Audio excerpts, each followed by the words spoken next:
bespoke radio for the masses. Headline edition, July 8, 1947. The Army Air Forces has announced that a flying disc has been found and is now in the possession of the Army. If the game is rigged, change the game. Game changer. I occasionally think how quickly our differences worldwide would vanish if we were facing an alien threat from outside this world. This is Fade to Black with your host, Jimmy Church, on the Game Changer Radio Network and KGRA, the Global Radio Alliance. I need your help to get to the year 1985. You are listening to Fade to Black with Jimmy Church on the Game Changer Network.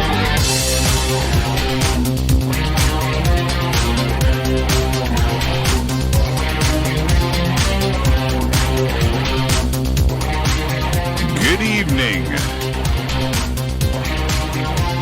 Fade to Black. Bespoke Radio. For the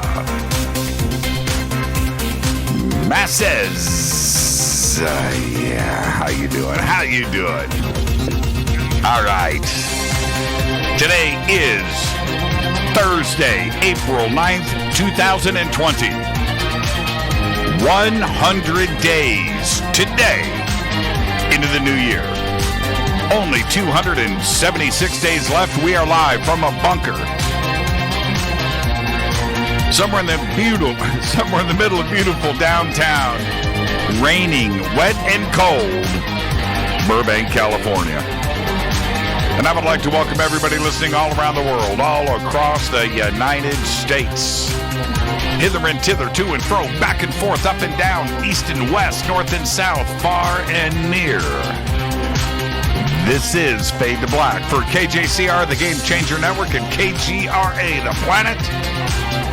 I'm your host, Jimmy Church. What is cracking? Night.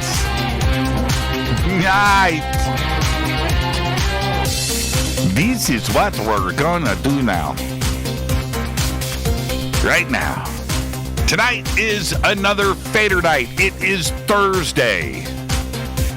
Tonight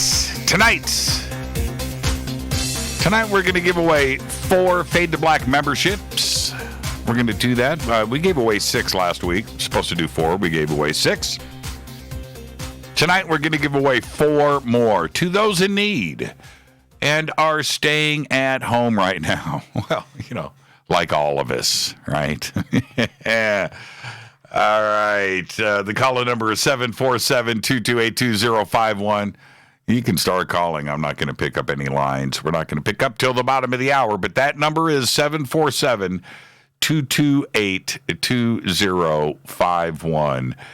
And can I comment? Okay, I just want to say something really quick about Twitter. I love Twitter. Love hanging out on Twitter. I spend way too much time on Twitter. And what is up with the Ryan Reynolds gifts? Ryan Reynolds. Oh man. I really like, I think he's funny. I think he is really, really, really funny. And but I'm trying to think of the movie he did. He was the record company executive, and he had to fly into town, and what's her name was the singer. And but that movie was really, really, really funny. And I can't think of the name of it right now. I don't think anybody else would remember it either. Anyway, I like Ryan Reynolds. He's pretty funny. It just, I see Ryan Reynolds gifts, and is there a connection? Is there a guy? I'm just wondering. I just wanted to get that. I just wanted to put that out there. Okay.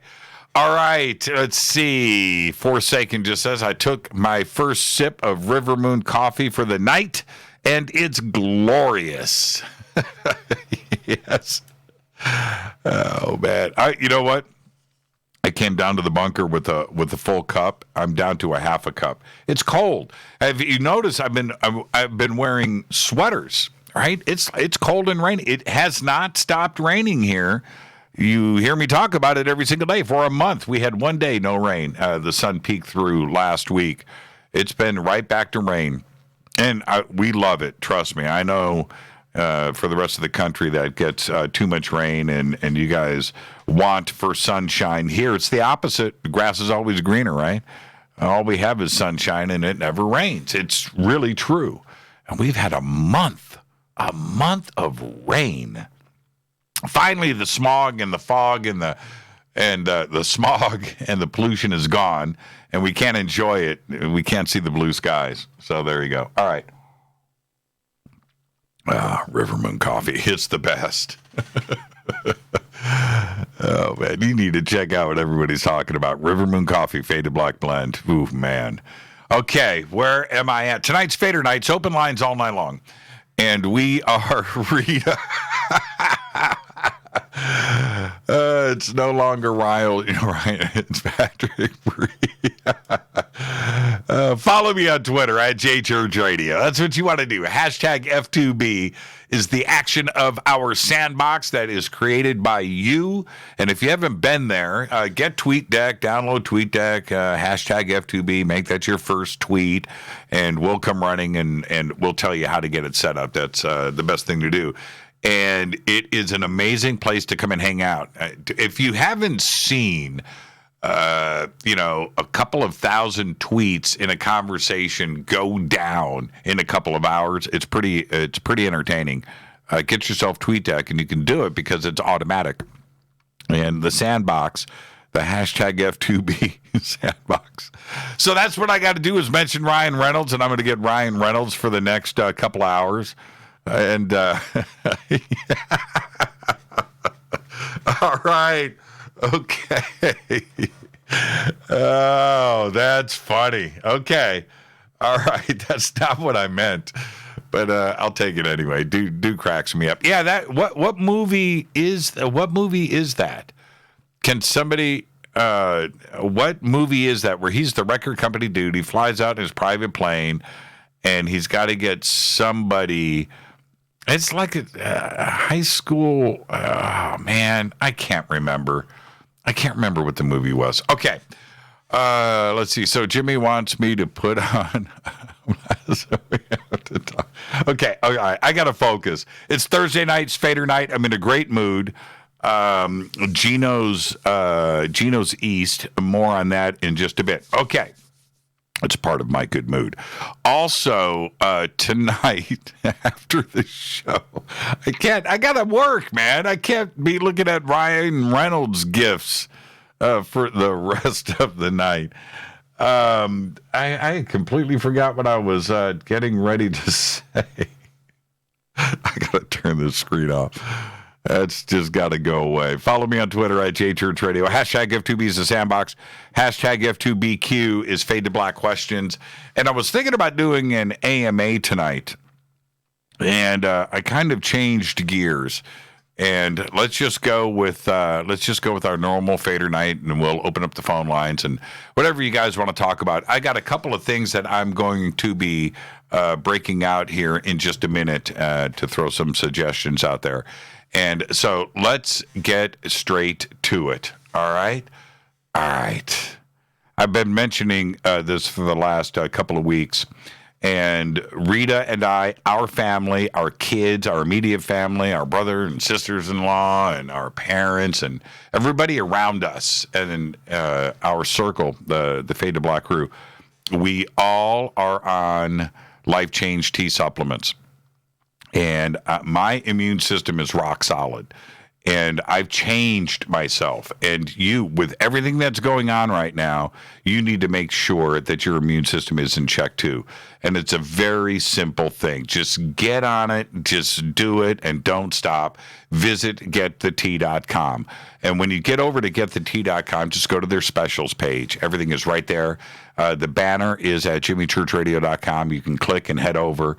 and use the promo code FADER, F-A-D-E-R, because you're a Fadernight. Use that promo code, get free shipping for all of the orders that are over $50. Okay? Get your immune system in check. All right? And I've been saying this for years anyway.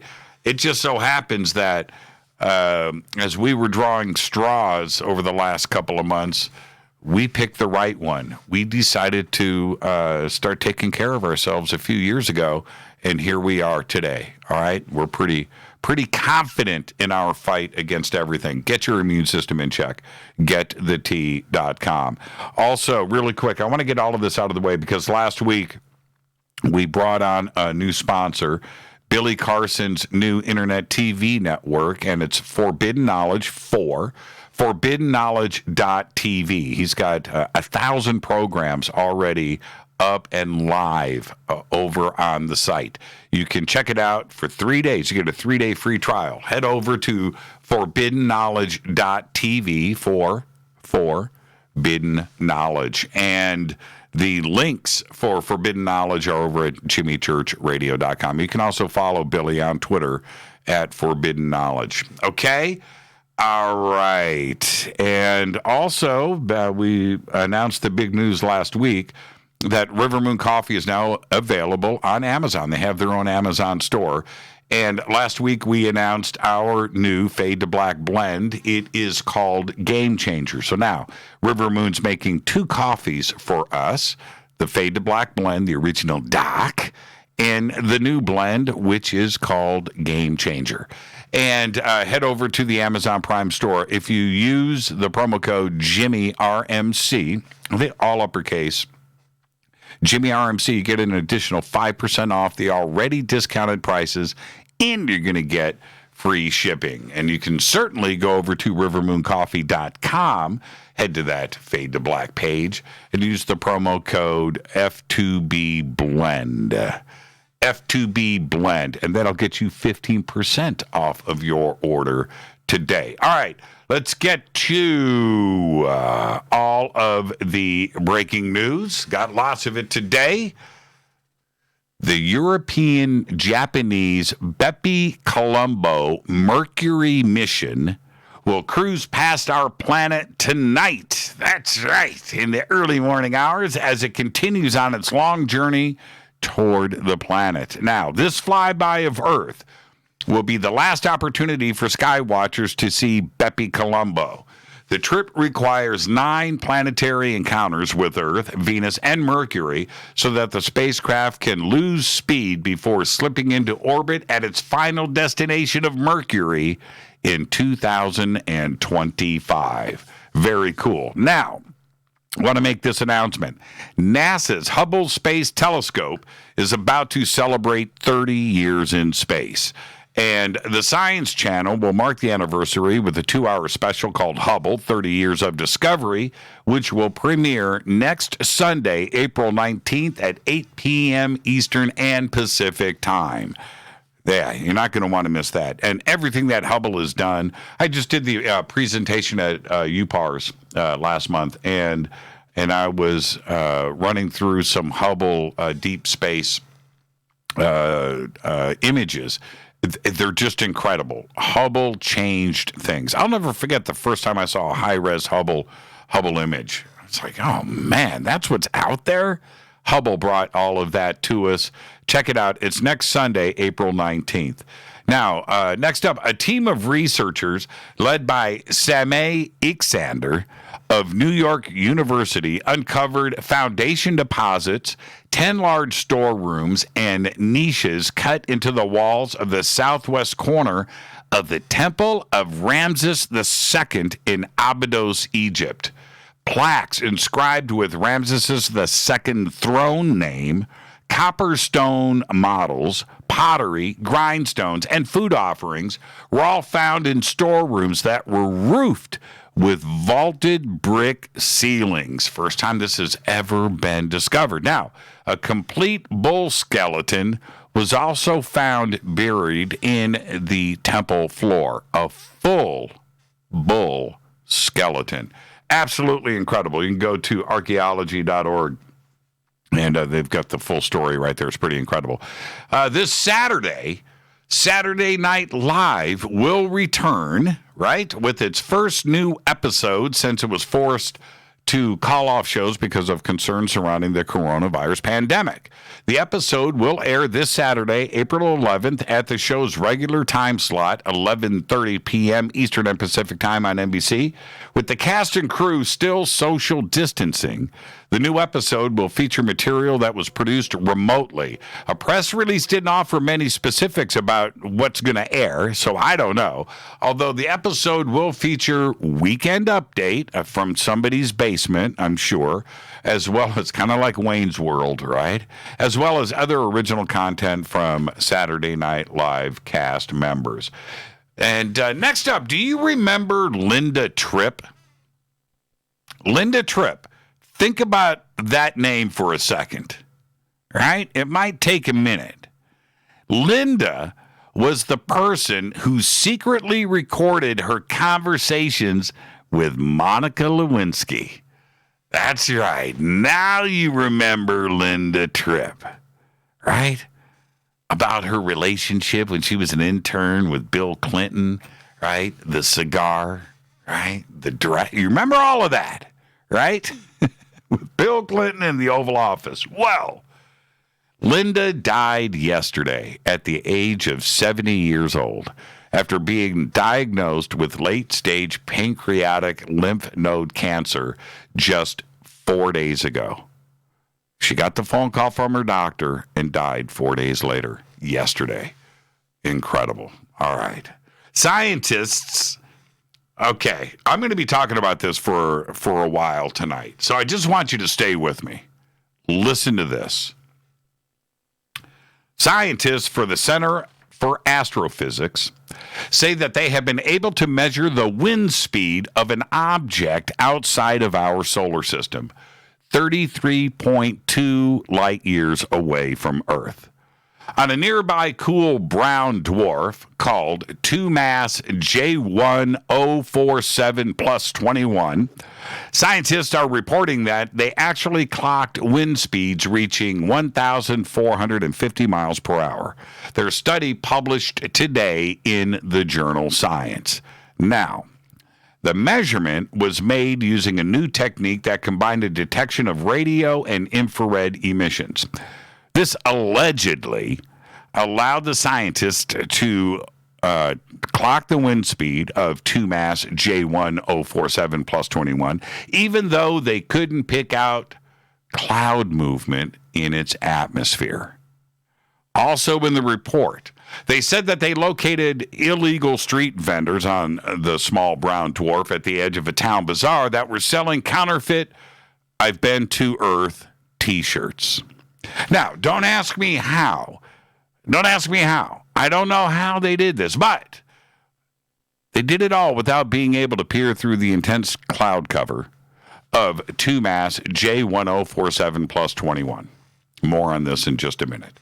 Acting Navy Secretary. Now, there's no news to report. This is something that needs to be reported and talked about because I'm angry. Acting Navy Secretary Thomas Modly's trip last weekend to address sailors aboard the COVID-19 stricken USS Theodore Roosevelt cost American taxpayers more than $243,000 for the 35-hour round trip on the Gulfstream 550. And all of this is according to the U.S. Navy.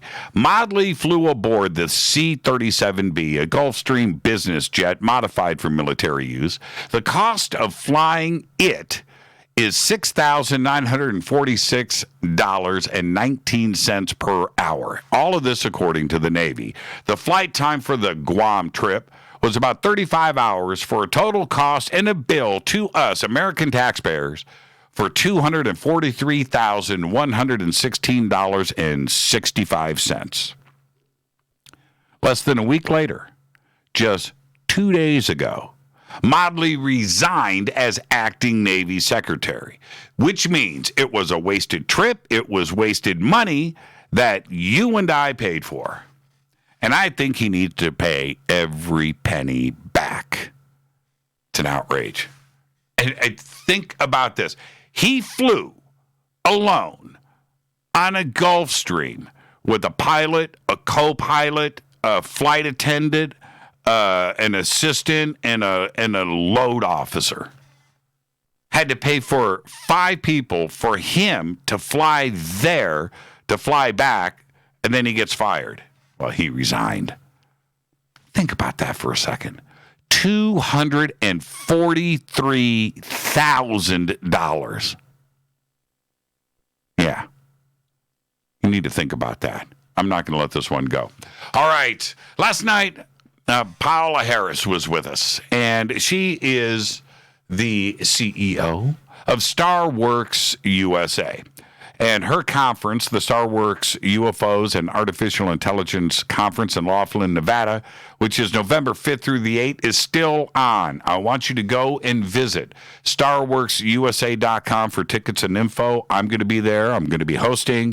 Rita's going to be there. Our Fade to Black crew is going to be there. So come on out. We need to go. I can't believe, who posted this?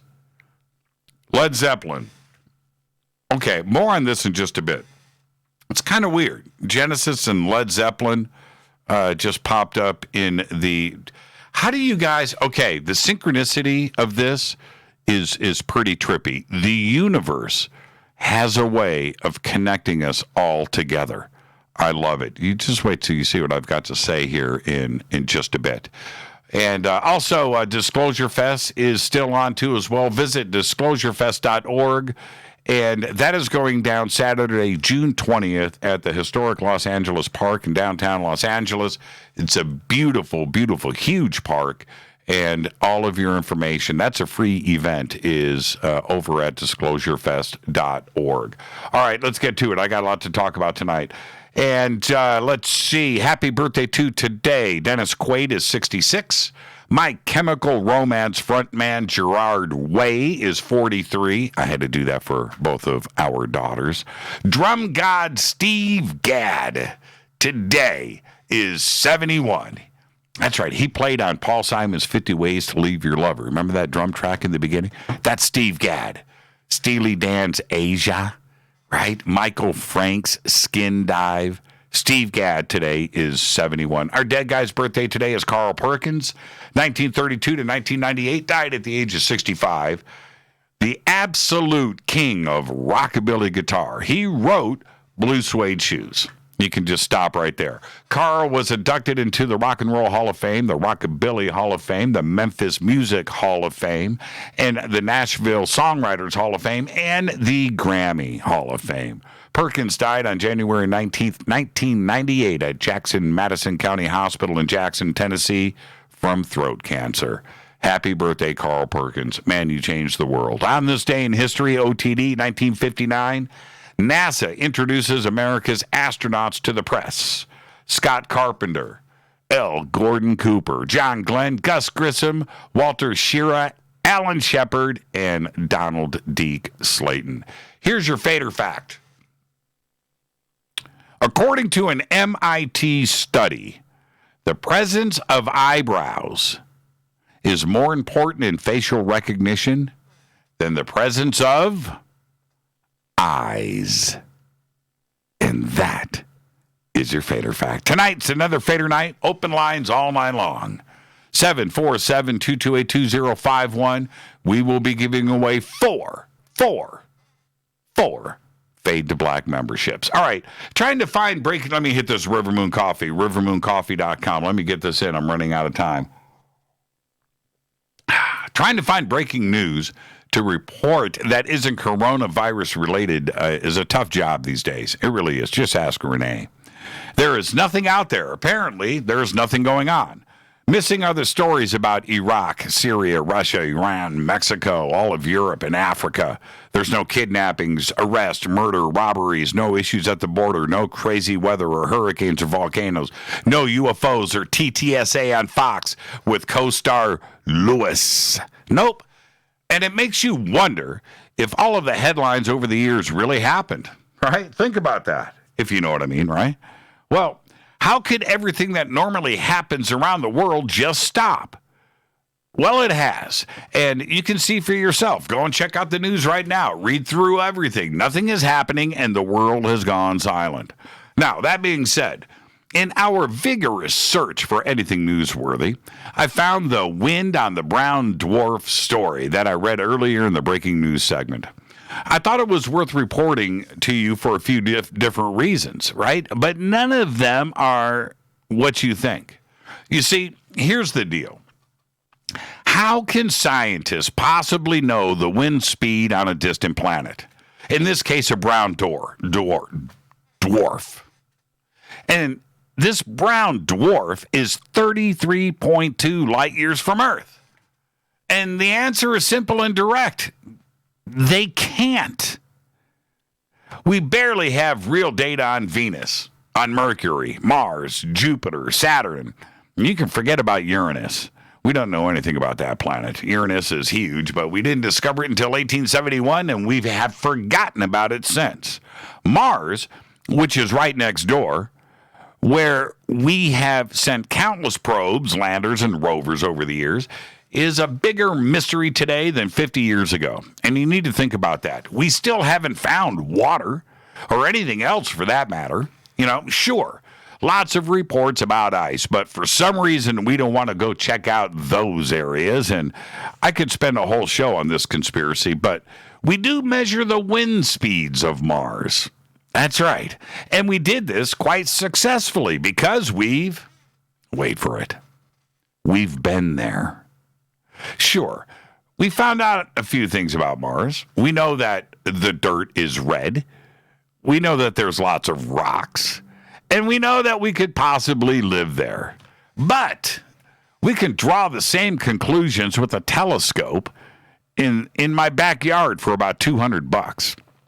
Now, I'm all for checking out our Milky Way and beyond for the search of exoplanets. And we've definitely figured out how to do it and how to do it well. Figuring out a planet's orbit, its size, and its temperature from a great distance all seem perfectly within our technical grasps. But please, don't try to convince me that you can calculate wind speed on a planet that is light years away from Earth. All of the science, all of the data, all of the techniques, the math, the language that you can possibly throw out at the media isn't going to convince me that this is possible without actually sending a physical probe to the planetary mass to check things out. Yes, as you probably have thought by now, this is the problem with the news today. I'm forced to dig out a story about alleged wind speed discoveries on a distant brown dwarf and complain about it. Seriously. I can't wait for this coronavirus pandemic to end so I can go back to legitimate smack talk about Tucker, Lewis, and TTSA. I'm really starting to miss those guys. Tucker's UFO talk in that Lewis mug on a 60-inch 16:9 widescreen format in 4K. You remember them, right? The good old days from last month. On Monday, I'm going to give you my full in-depth expose into fighting dandruff on the ISS. That's right. This is Fade to Black. I am your host, Jimmy Church. It's Thursday. It is Fadernight. It is open lines all night long.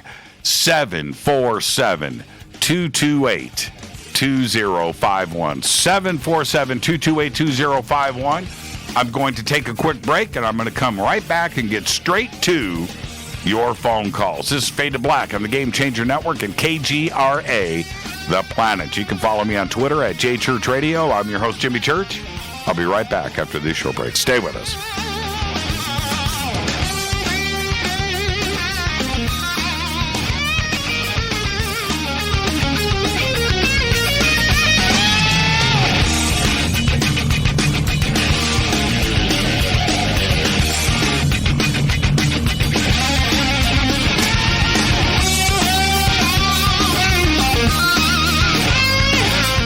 This is Nicole Church, daughter of you-know-who, and you're listening to Fade to Black on JimmyChurchRadio.com and the Game Changer Network. You're listening to Jimmy Church, Fade to Black. Fade to Black will now pause for alien identification. The station that talks the net. KGRA Radio. When you take the beans from Central America with dashes of Indonesian and African mixed in and then roast it to the dark side of Fade to Black, you create the ultimate brew of fringe. Introducing the Fade to Black blend from River Moon Coffee. Yes, River Moon's darkest customized roast was created for the love of Fade to Black. The alchemy of masterful roasting and smoking the beans is in every sip of this full-bodied, dark Java. I need my coffee dark, deep, with distinct bittersweet chocolate highlights, just like the bunker. Leaning further into the darkness of the roast is Fade to Black blend from River Moon Coffee. Just click on the banner at jimmychurchradio.com and use the promo code F2BBLEND for 15% off of your order today. Go Beckley Teppy. This is Jimmy Church of Fade to Black, and you can get our podcast for just $2 per month. All you have to do is click on the podcast banner over at jimmychurchradio.com. OMG! People are jumping on board to the Life Change Tea Regiment. Brew, steep, and drink for a gentle, taste great cleanse. It's changing how they feel. See what everybody's talking about. Log on to getthetea.com. That's getthetea.com. Life Change Tea aids in digestive slowdown and helps people get moving down a healthy path. We won't make claims. We'll just let you decide. Experience is much better than a commercial anyway. If you want results, log on to getthetea.com and purchase your super strength cleansing tea. You won't be disappointed. And if you're looking for some mind-body suggestions, go to YouTube and punch in the search bar Health Matters Now. That's Health Matters Now. Put power into your health now. So, getthetea.com. That's getthetea.com for super strength tea. And YouTube, Health Matters Now. That's Health Matters Now for valuable suggestions. Getthetea.com. The tea that makes you go. 9 out of 10 geneticists agree. Fade to Black is not your father's radio show on the Game Changer Radio Network and KGRA, the planet. Hi, this is Rob Reiner from Anvil, and you're listening to JimmyChurchRadio.com. What's up? I'm Chris. What up? This is Kyle Matthew, and you're listening to Jimmy Church Radio.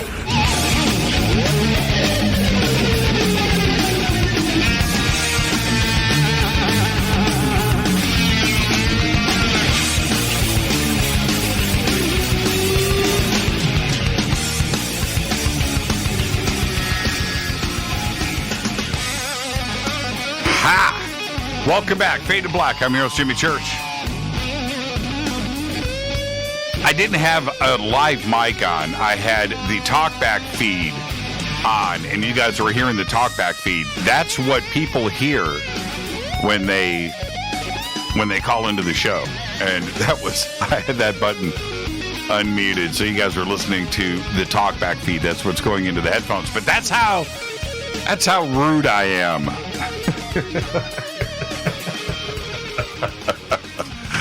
Oh, man. All right. It's Thursday night. It's Fader night. And I'm in a great mood. Okay, so it's open lines all night long. 747-228-2051. 747-228-2051. If you're on hold, stay right there. And a couple of things I wanted to actually start off with, and I mentioned this earlier with everybody making these band comments, Genesis and Led Zeppelin, a couple of things that were there. AC/DC just popped up. It's pretty weird, okay? And that is today I watched a Dokken concert, the full concert. It was from Philadelphia back in 1987 when they opened up for Aerosmith. And 1987, man, Dokken at the top of the game. Jeff Pilson wearing his white boots. Oh yeah, right. Wild Mick Brown on drums with the whole thing. George Lynch played all of his. He played the J Frog. He played the famous yellow and black zebra stripe tiger skin guitar. He played the Kamikaze, right? Breaking out all this. It was Dokken, right? Full on. It was great. They were at the top of their game. Don actually still had his voice. And it reminded me of bands. You know, actual bands that really played on stage, right? And I just got to thinking. So I was watching the concert, and Rita just must driving her crazy because, A, it's big hair music. Number two, it's Dokken, and it's Don, crying about his lost loves, and one of the greatest bands in history, right? They were just absolutely perfect at the. But bands that play live. So I just thought to myself, what are the top bands? My top bands, not in any particular order, just like off the top of my head as fast as I can type it. And so I took a pause, and then I did it. Okay, I did it. I just literally went with the top 30 bands. I wanted to stop at the number 30. I knew I would eventually get there. But here's my list. I want to start off with this. This is my list. And that's how I did it.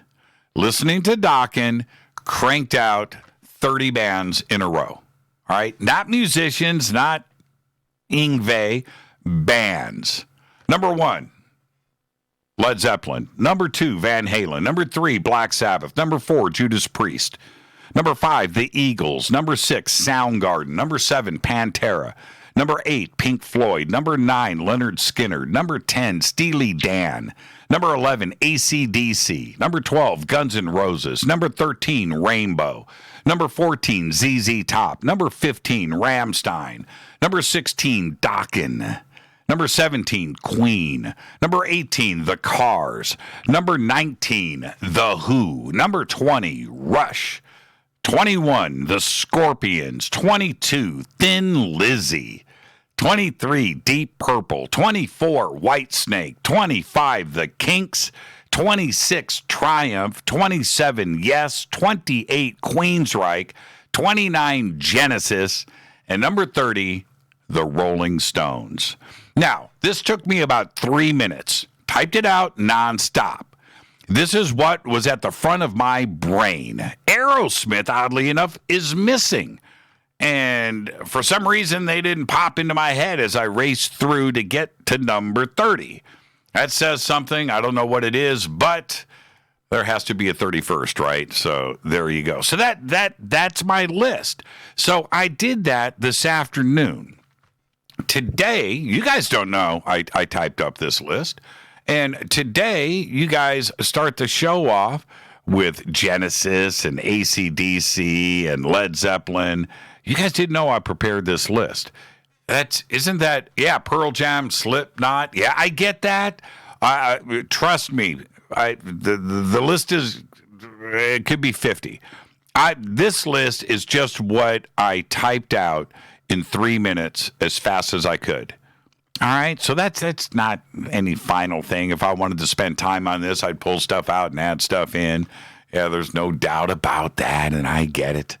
And so there you go. All right, so just food for thought, and if your band isn't on this list, you can mention it tonight on the show. All right, I'm going to get to the phones. 747-228-2051. Let's see who's up first. Hi, you're live on Fade to Black. Who's calling? You're live. Hey, it's JT. Hey, JT, how are you, man? I'm checking in at the guard shack, Jimmy. Can you put me on hold and come back to me in a few or something? Yeah, I'll put you at hold, JT. All right, thanks. All right, man. And JT is a truck driver who's out there working right now. And JT, you the man. You the man. All right, let's go. Let's see who's up next. Hi, you're live on Fade to Black. Who's calling? Hey, Jimmy, how are you? I'm doing good. Who's this? This is Rob from Mansfield, Ohio. Hey, Rob from Mansfield, Ohio. How are you doing tonight? I'm doing great. You just spoke with my wife about a month ago, I believe. Heather called in. Okay. I called to ask you a rock and roll question. And what's that? Well, because of amidst everything else is going on, she said you really didn't want to talk anything about that. So I didn't want to talk about music. No. No. The COVID stuff. Yeah. That's a possibility. Well, you know what?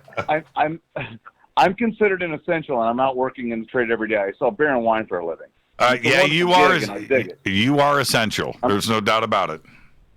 I tell you, it's a great gig. The question that I had for you concerning rock and roll was, I recall back in the 70s, I believe that Peter Frampton auditioned for the Stones. How different do you think a band they would have been if it would have been him instead of Ronnie Wood? That was the question I had. Yeah, that's a great question. And I heard rumors about that. It's like urban legend, right? And right, yeah. First off, I'm going to say this. I'm going to go on the record. Peter Frampton never gets his due.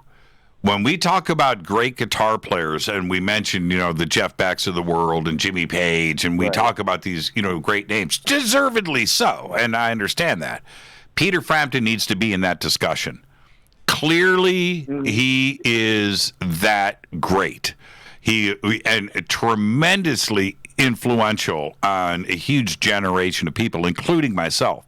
I saw Peter Frampton at Market Square Arena, probably 1976.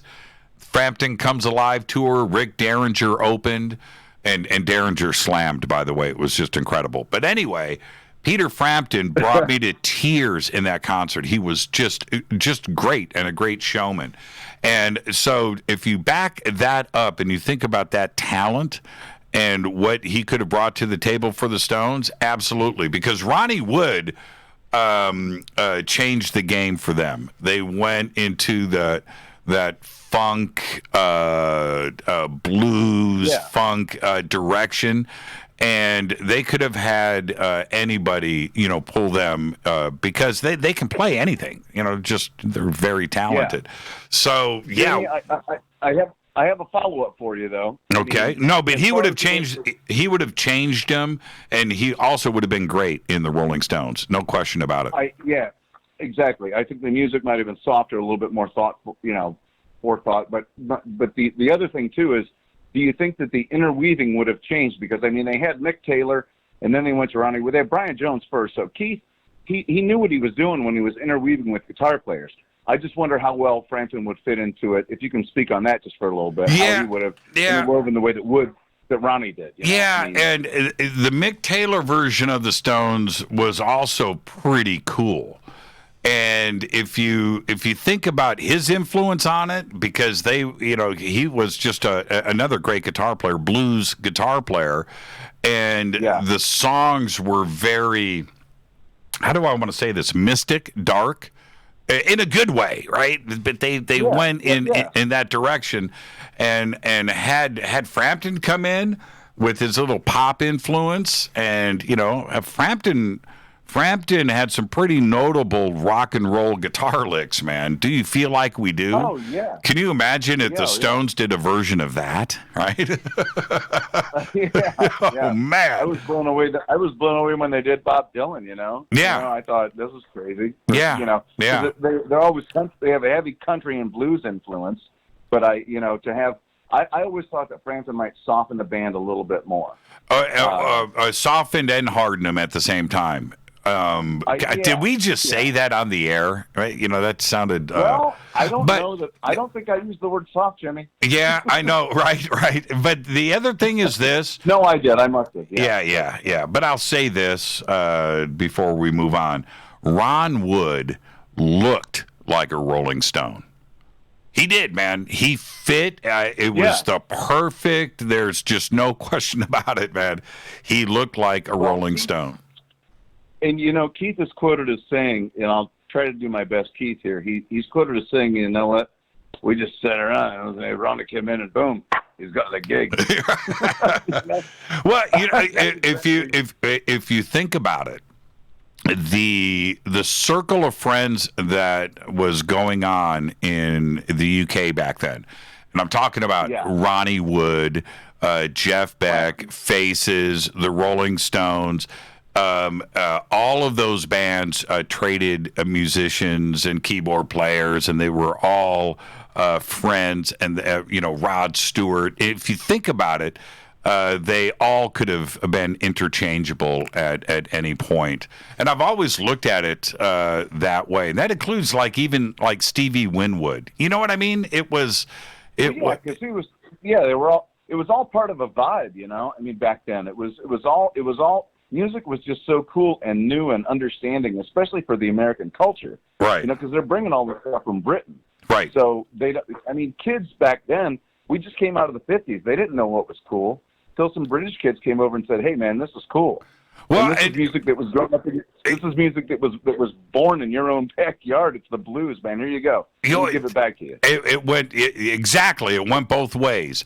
They took all of the guys from the United States, like Carl Perkins, and correct. I believe it was. I think Mick Jagger, or maybe it was Paul McCartney, said that without Carl Perkins, there would have been no Beatles. Or maybe somebody said that about the Stones.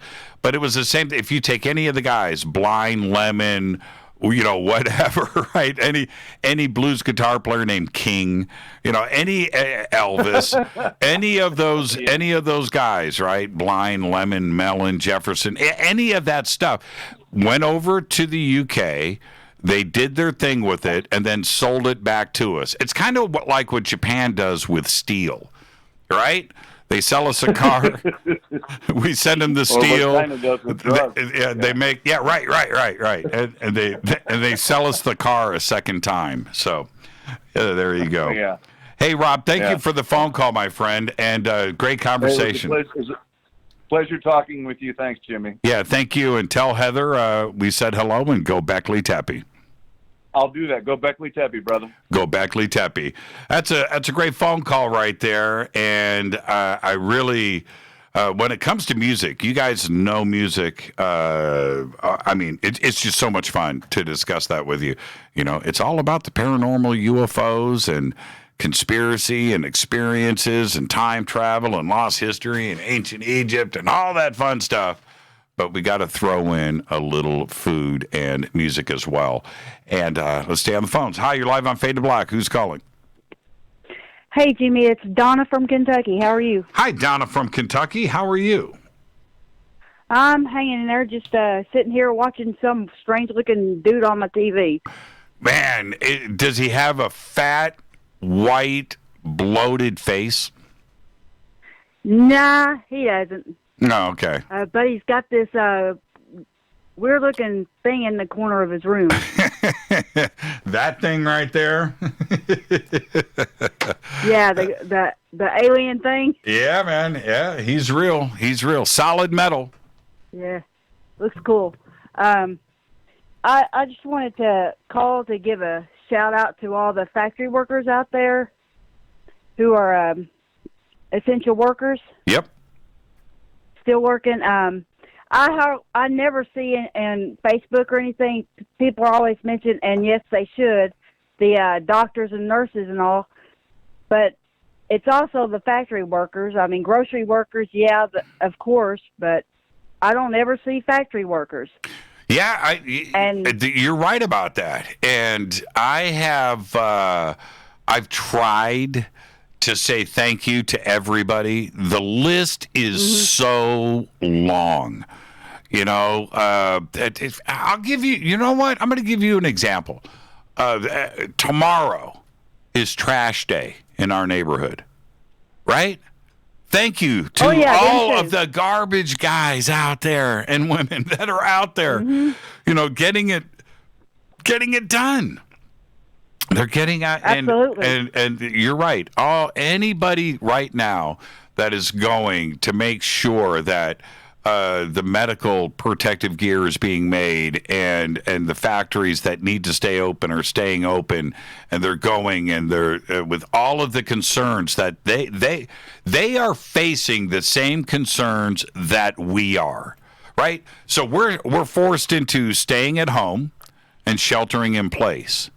They, because we're afraid of spreading a disease, they're going out there swimming in that disease to make sure that this country is still running. That's incredible to me. That's incredible. Thank you. That's my factory. That's right. I work in a. What do you do? I work in a sewing factory. Right. We usually make clothing and equipment for the military, and we're still doing that. But we put in an extra line to make face masks last week. Thank you so much. So Are you making camouflage face masks? Yeah, we've been making some of those. Right on, man. Using some of the existing material that we already had. Right. We're making a face mask right now, and some of our factories are making gowns for people. Right on. And I just want to give a shout out to all them. And on top of that, the company I work for employs disabled people. Mentally and physically, I mean deaf, blind, autistic,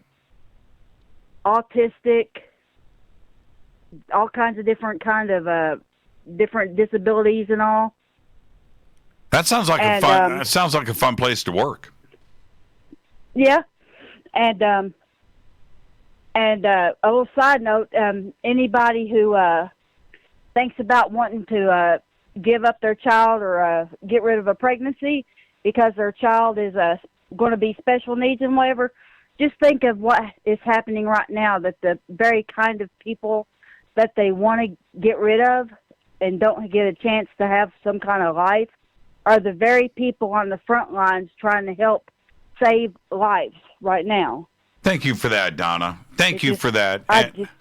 And how are you? And before I say goodnight, you guys are good? You guys are safe? Everything cool out there? We're hanging in there. And by the way, that list of artists that you just the 31 artists, right? I have every one of them on my iPod. I've got like over 10,000 songs on my iPod. You have good taste, Donna. I always knew that. Thank you. What gets me through all every day at work is paranormal talk radio, and audiobooks and all the music and everything. And as a matter of fact, sci-fi, UFOs, and music is what got me through all the years in school because I was bullied. There you go, Donna. So, yeah, music's my best friend. Thank you so much, Donna. Be safe out there. Give me a Go Beckley Teppy. Go Beckley Teppy. Thank you, Donna. Have a great night. You too. It's a great phone call. She's absolutely right. We can't thank enough people.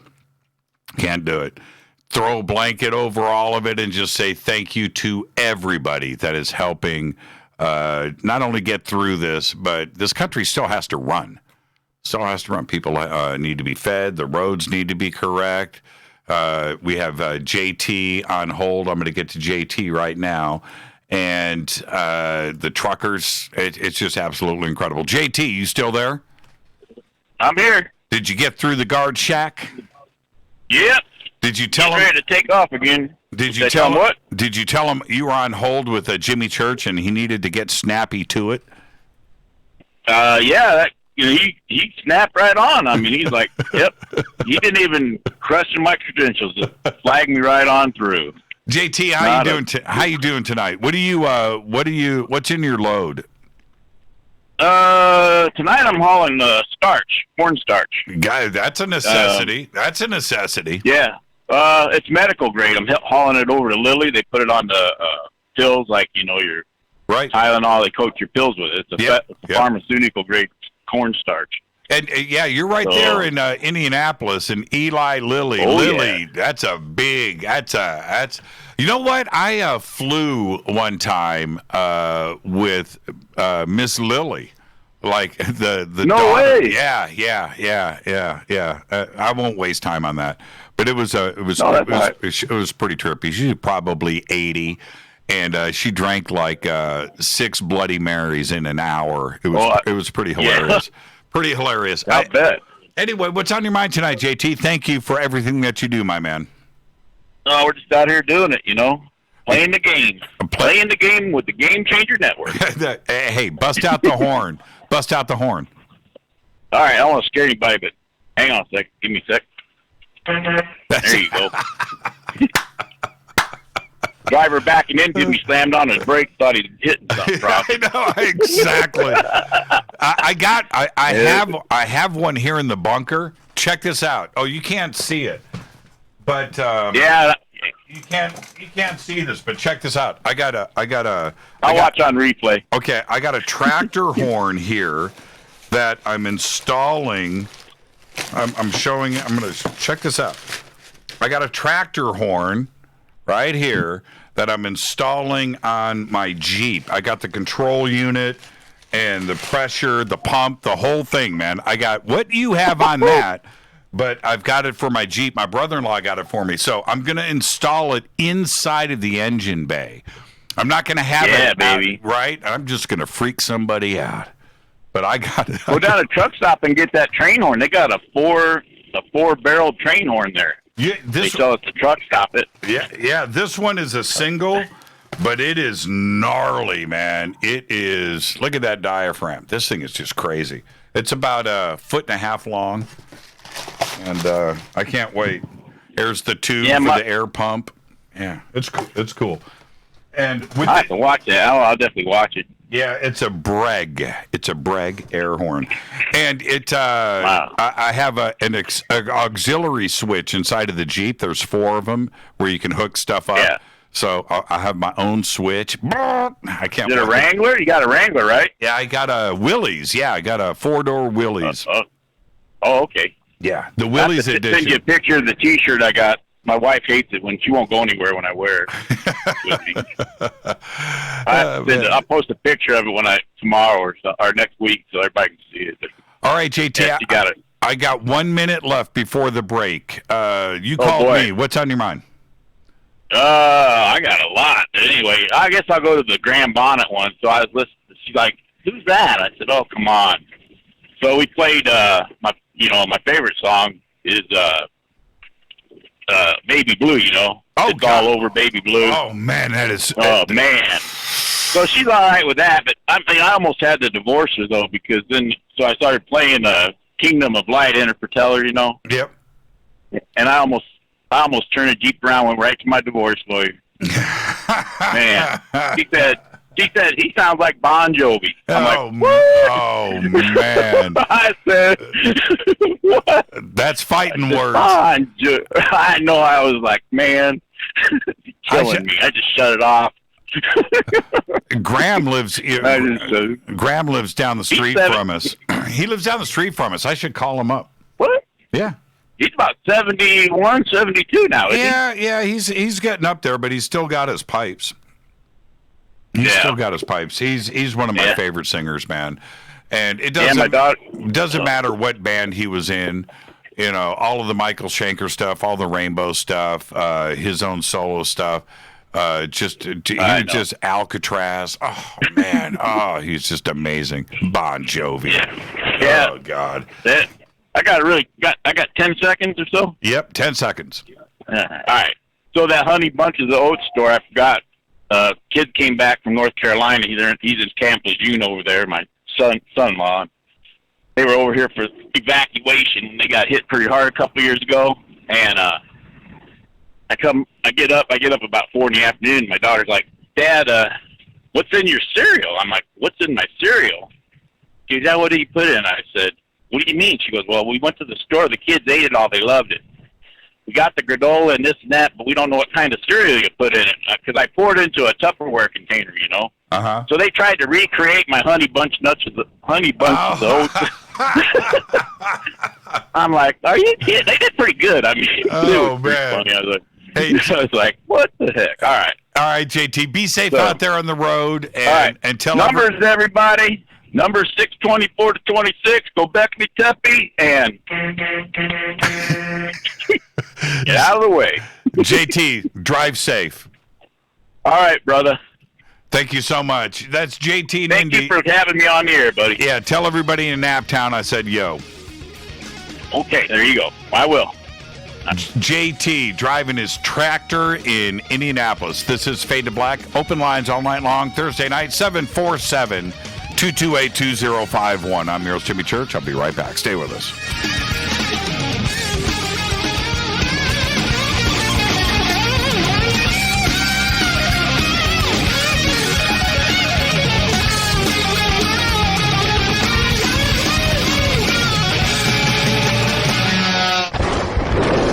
This is Fade to Black with Jimmy Church on the Game Changer Radio Network and KGRA, the Global Radio Alliance. This is KGRA Digital Broadcasting Station, Salt Lake City, Utah, Van Buren, Arkansas. Hello, my name is Billy Carson, and I am a best-selling author and the founder of ForbiddenKnowledge.tv. Together with my team, we have built an all-new conscious streaming TV platform designed with every family member in mind. If you have ever wanted to travel the world and attend lectures and workshops from your favorite speakers but weren't able to, look no further. ForbiddenKnowledge.tv. There are dozens of workshops and lectures from speakers you know and love. We have also included amazing categories to assure that your consciousness is entertained and elevating on a daily basis. Amazing interviews, ancient history, ascension knowledge, wisdom teachings, documentaries, conspiracies, mysteries, health and fitness, conscious cooking, meditations, finance, yoga, and so much more. To start your free trial on any mobile device or computer, surf to ForbiddenKnowledge.tv. That's Forbidden Knowledge with the number 4, ForbiddenKnowledge.tv. Again, visit ForbiddenKnowledge.tv today. Introducing the new Surfer Music app. Listen, Fade or not, you know I love my music. This is my go-to for all things notes. The Surfer app is a brand new concept in music listening. Surfer is free, providing unlimited access to thousands of live streaming radio stations. Surfer is an exciting, interactive listening experience. Discovery and surprise are built right in. Surfer is your destination to discover and rediscover great live streaming music. It features high-quality audio streams, free access to music from thousands of live streaming radio stations, unlimited listening, unlimited skipping. You get a music visualizer, and you can also select your favorite channels. Get it at the Apple App Store or Google Play. Just search Surfer Music or click on the Surfer banner at jimmychurchradio.com. Go Beckley Teppy. Okay, nurse, let's get this man to the ER stat. Right away, doctor. We see this every day. Heart attack or angina pain due to blocked and clogged arteries. Chelation can remove obstructions or blockages from arteries and help avoid painful and expensive surgery. Now there's Angioprim. It's a liquid oral chelation product that you take with juice. You start to feel the results fast. Angioprim increases blood flow all over the body, and that means more energy and strength to take on the day with less aches and pains. 60 years of research has gone into chelation, and Angioprim is the result. A safe and easy way to unblock your veins and arteries from buildup that slow circulation. Paging Dr. Jones. Please report to the emergency room right away. Log on now to angioprim.com. That's ANGIOPRIM.com. Or to speak with a trained consultant. Give Angioprim a call at 954-882-7221. That's 954-882-7221. Hello, I'm Katie, and you're listening to my main man, Jimmy Church, on jimmychurchradio.com. Hi, this is Ray Hobbs here, repping the planet, and you're listening to my good friend, Jimmy Church, Fade to Black, on the Game Changer Network and the KGRA Digital Broadcast Station. This is Toby Kebbell. You're listening to jimmychurchradio.com. Don't hurt me, Jimmy. I'm only little. Hey, I'm Adrian Grenier. And this is Ari Gold. We're the Honey Brothers. We're also Honey Brothers. Hey, I'm Adrian Grenier. And I'm Ari Gold. We're the Honey Brothers. And you're listening to Jimmy Church. The Revolution. This is Jimmy Church of Fade to Black, and you can become an official Fadernight by just going to our membership section at jimmychurchradio.com.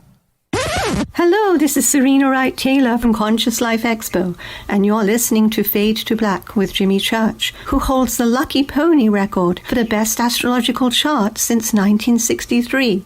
True story. This is Micah Hanks of the Gralien Report, and you're listening to Jimmy Church on Fade to Black, across the globe on the Game Changer Radio Network and the one and only KGRA Radio, The Planet.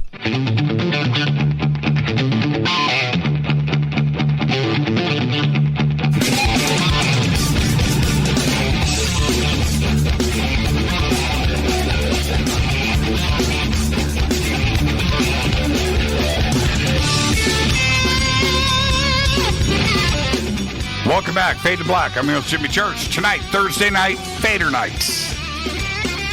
Open lines all night long. 747-228-2051. If you're on hold, stay right there. We're going to get to everybody.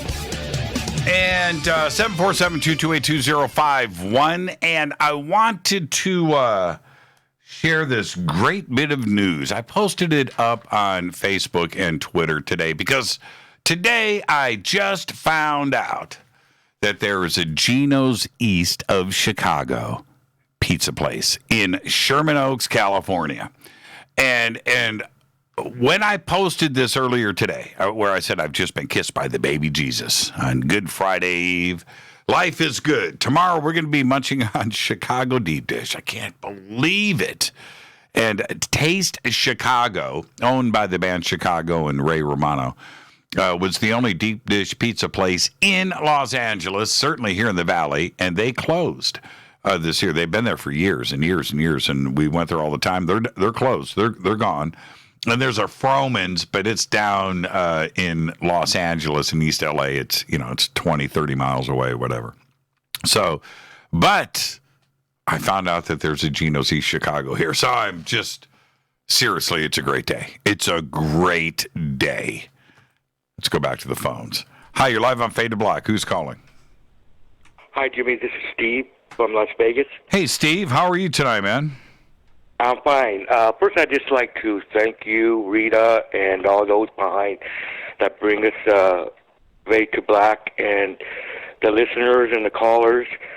I've been listening to you for a few years, and it's nice to come in and get away from things that's going on and listen to some good conversation and get opinions of people's thoughts, and I want to thank you for that. Yeah, thank you, Steve. I really appreciate it. This show happens because of you, so just thank you, okay?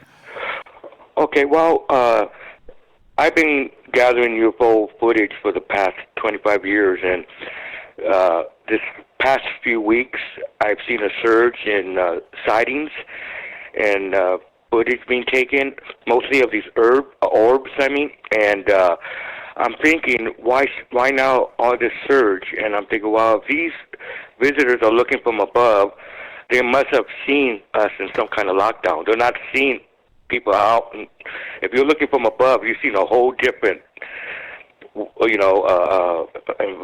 place where they're not used to. But we've been having these sightings, and a couple of weeks ago we had one over there, Laguna Beach, right there, going down Baja, down to Mexico. This past week, Detroit, down to in Cleveland, these orbs. But there was a case that happened. It's MUFON case 102856, happened in Florida.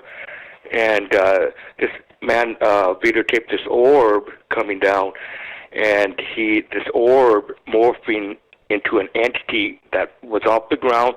He took a picture of it, and then it morphed back into an orb and took off. He said he felt that this entity was trying to communicate with him telepathically, but I've been researching these orbs because there's most of what people are videotaping, and I've always thought that this intelligence was behind these orbs, and I've mentioned it to Steve Barron too, that these lights, I think, are intelligence, but can morphing into an entity and back into an orb. So I just thought that was an amazing case that just happened recently. And then in Los Angeles, I'm from Los Angeles actually. I'm moving back to Los Angeles this weekend after being here in Vegas for 4 years. I'm moving back this weekend. But I've been getting this footage of the spears that are being floating out in police helicopters going around and videotaping it. People are videotaping it, and they try to say it's a balloon, but I just don't buy it. That's like the third sighting since 2014.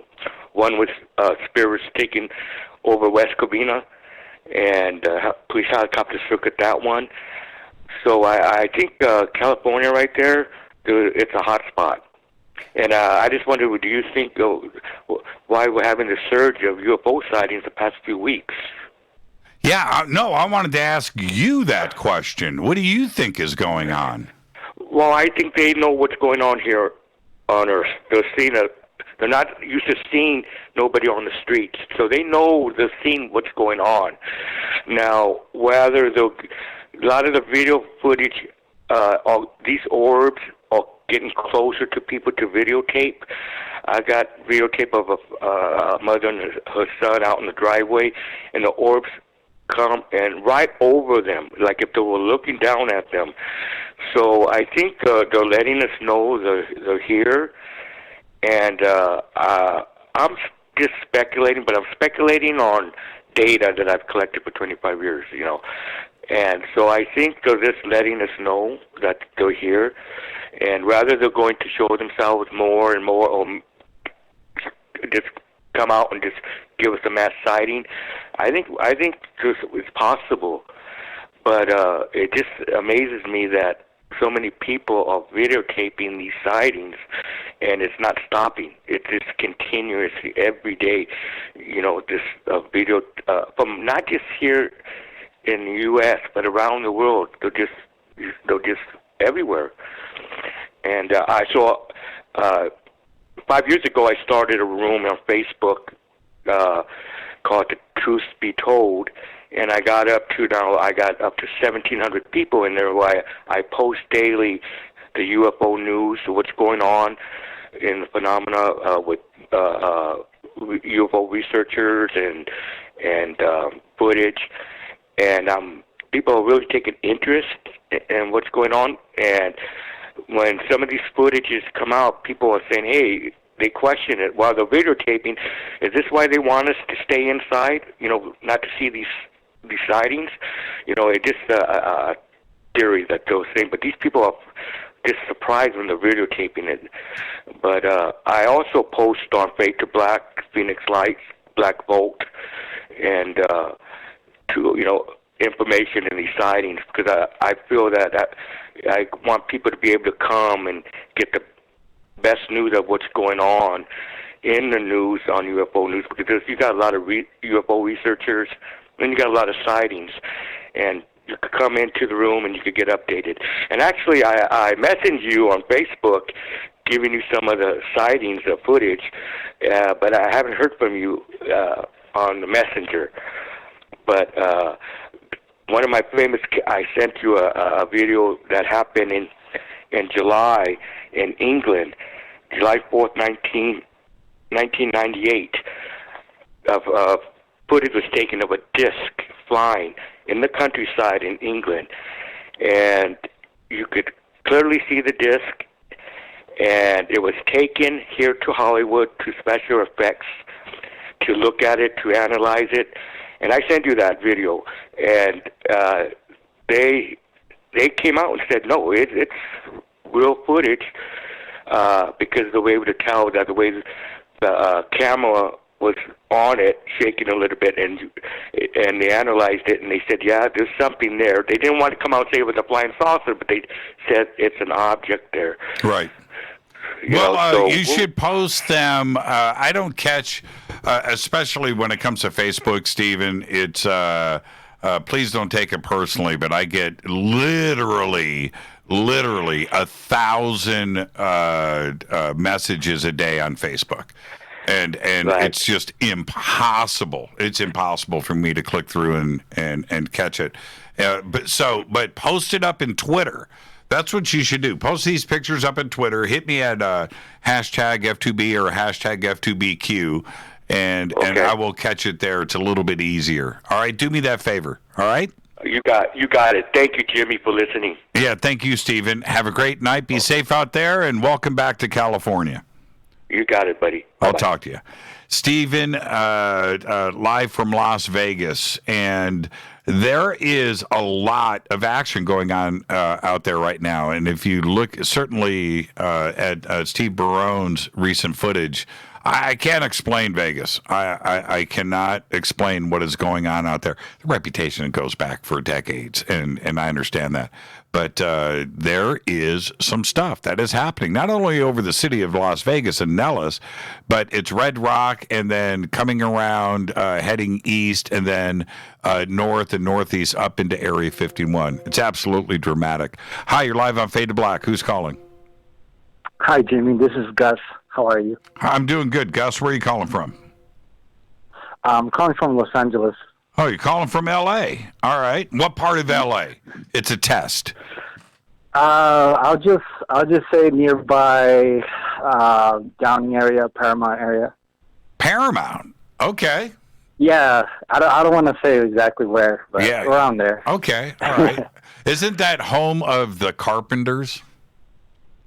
I think so. Yeah. Yeah, I think so. I could be wrong. I could be wrong. Yeah, Jimmy, this is my first time calling, and I've been listening to you for about a year already. Right on. And yeah, there's something I wanted to share with you. Do you remember David Wilcock? He had a discussion about the solar system going to a section of the galaxy where it's like high solar radiation. Do you remember a discussion like that? No, I don't. When is this supposed to happen?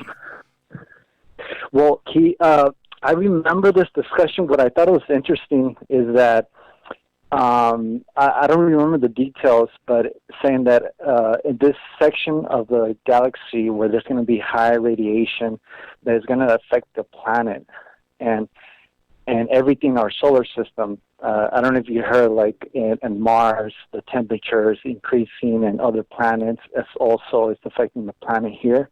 Well, okay, so is he saying, Gus, that our solar system is going to move into an area of the Milky Way where there's a high amount of radiation? Is that high? Yeah. Energetic, like is a high energetic frequency. I'm sorry, I don't remember the details of the vocabulary, but right. what I wanted to share with you, I think my theory, this is just a theory, crazy theory, that this pandemic that is happening has something to do with this discussion and the sun that is affecting us. And I this is just a theory, I mean, I'm just going based off my own thinking, intuitive thinking. Right. That souls that, let's say, souls who are more who vibrate at a higher frequency are not affected by this, but souls who are from a lower vibration are affected by this. And this could be like the rapture, something like the Bible that they talk about the rapture. I'm not sure. Oh yeah, and anything is possible. I say that all the time. The part, okay, I want two quick comments. The part about us moving into, the universe is moving. Certainly our solar system is moving. We know this. The Milky Way is in a rotation. It's a spiral, and it is always moving too. The Earth is always moving. The sun is always moving. Okay, so all of this is happening. But for us to move through a chunk of space into something that is different than the area of the solar system on Orion's belt, where we are at right now, would take hundreds of thousands of years. It wouldn't happen in a day. It wouldn't happen in a year. It wouldn't happen in your lifetime. We're moving fast. We're not moving that fast. So that part of it you can relax on, okay? But going to your other part about the rapture, and we've all read the things in the Bible and stuff. Could that be possible? Sure, it could. It could. This is where I want to talk to you in 6 months. I want to have you call me back, okay? What if, and this is what I'm just laying it out. It's not what I think. I'm just saying a what if, right? What if this coronavirus thing stops tomorrow? We don't have 1 million deaths. Nothing happens. The people that did die, that's tragic, and those families and family members that have lost a loved one, we can't forget about that, and we must remember. But what I am suggesting here is, what if there isn't this big thing? What if it just runs its course and everything chills out, and in a month we're back to living a normal life, and that all of these predictions of the end of the world or rapture and all of this and it doesn't happen, and we manage to get things back on track, and we start to get people back to work and our kids back in school and get the economy back. And what if it's that way? So I don't know. I can't predict the future. But what I am saying, Gus, is that after we find out what all of this means, call me back and we'll discuss it, and we'll go, hey, wow. Either way, it's going to be a big wow, right? Yeah. Right? Yeah. Are you with me? Yeah. I don't know how much time we have, but there's this one thing I wanted to share with you that I thought was really important.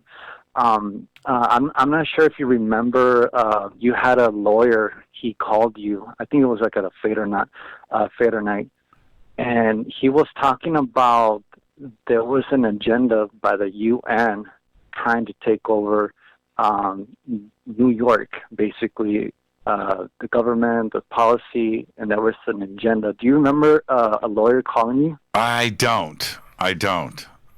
But what was it about? About something taking over New York? There was. I believe there is an agenda where I don't know if you heard this, but it's happening in New York where there's like a hidden agenda where the UN wants to just go in New York, take over, and basically start their agenda where they want to disarm Americans. They want to suspend the Constitution. That's sort of I want to look into that because. Well, look into it and call me back and find out some more.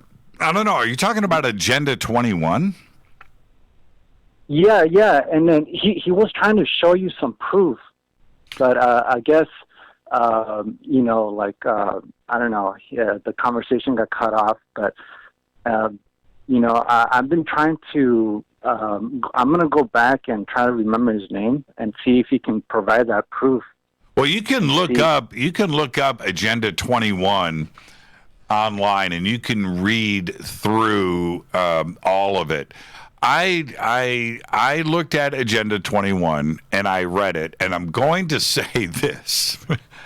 I didn't understand Agenda 21. It seemed to dance around on a bunch of things. But I'll come back to that in a second.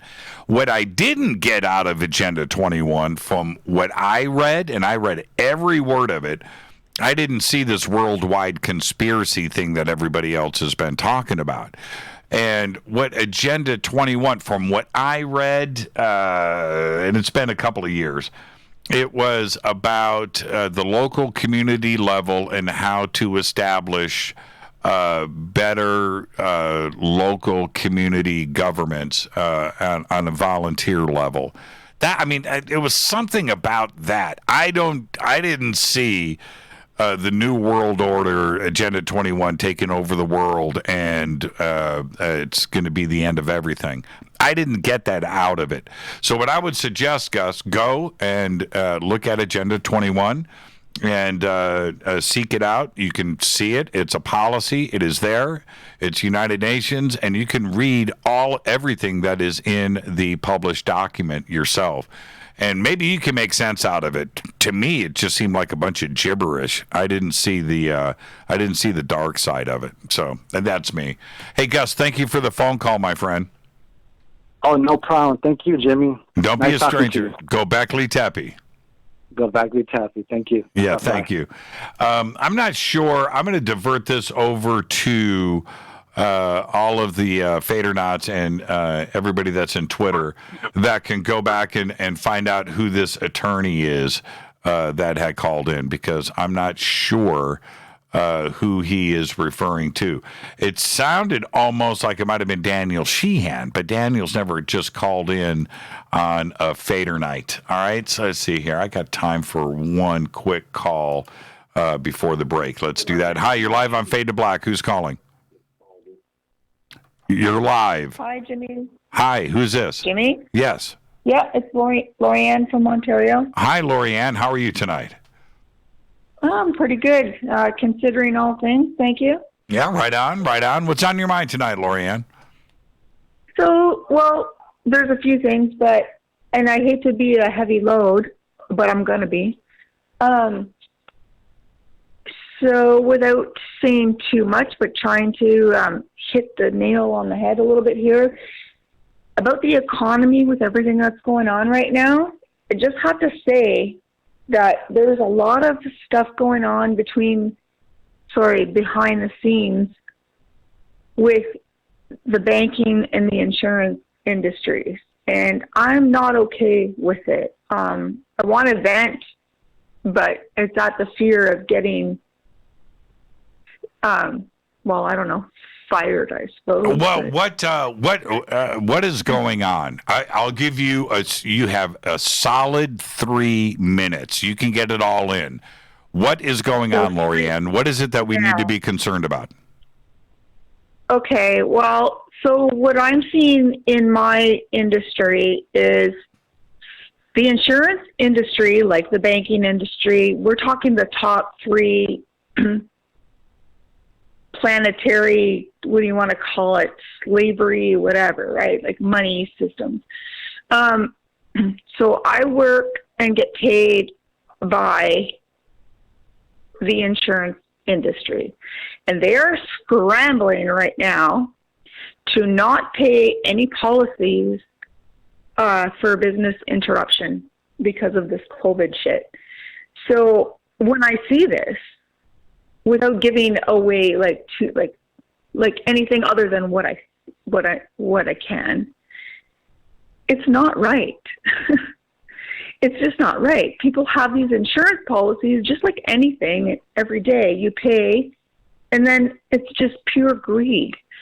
So it's just driving me crazy to see this and work for this and feel guilty that I'm getting paid. I'm in the 20% of Canadians getting fully paid to continue working at the expense of a bigger industry and evilness. It's just driving me crazy. I guess I don't know what else to say other than to vent that out, put that out there. Yeah, and I hear, and you know, Lorianne, I think that most of us, I think most of us have the feeling that when it comes to insurance companies, they will take your money and sell you the policy, but when it comes to paying out on that policy, they feel it is their job to fight any payments till the bitter end. And it's exactly. It's a weird thing, and I think we're so used to that now. It's not right. No, Yeah. and it has become a policy for insurance companies to approach things this way. I mean, it's almost like it's mandatory. It's right? mandatory. So I get it. No, it's mandatory. Right. So it's like, what do you call that? Like, it's a gun to your head. And I'm 49 years old. So, and I've got teenagers now. Well, teenagers, young adults now. and I'm trying to teach them to be the best people that we can be. Yet this is the industry that I work for. Yet it's a fucking gun to your head, and it doesn't make any sense. This world, I'm hoping, will learn from this crisis in a little kind of way. Is this a way we need to change the way things are done, because the greed and the corruption cannot continue anymore. It's driving me insane. Yeah, I hear you, Lorianne, and I thank you. I'm up against a commercial break, but I thank you for taking the time and having the courage to speak about this. And do me a favor, say "Go Beckley Tepe" for everybody. Go black, go. I see. I did that last time too. Go black. Go. See, it's my français. Je parle français. Go black. See, I did it again. Go Beckley Tepe. There, you Love got you it. You got it. You got it. Lorianne, thank you so much, and be safe and have a great weekend. Same to you, dear. Bye. She got it out. Took 4.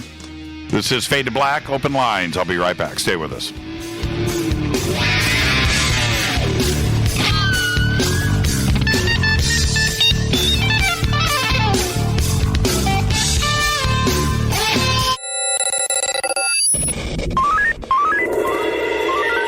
Way out here, we listen to Jimmy Church.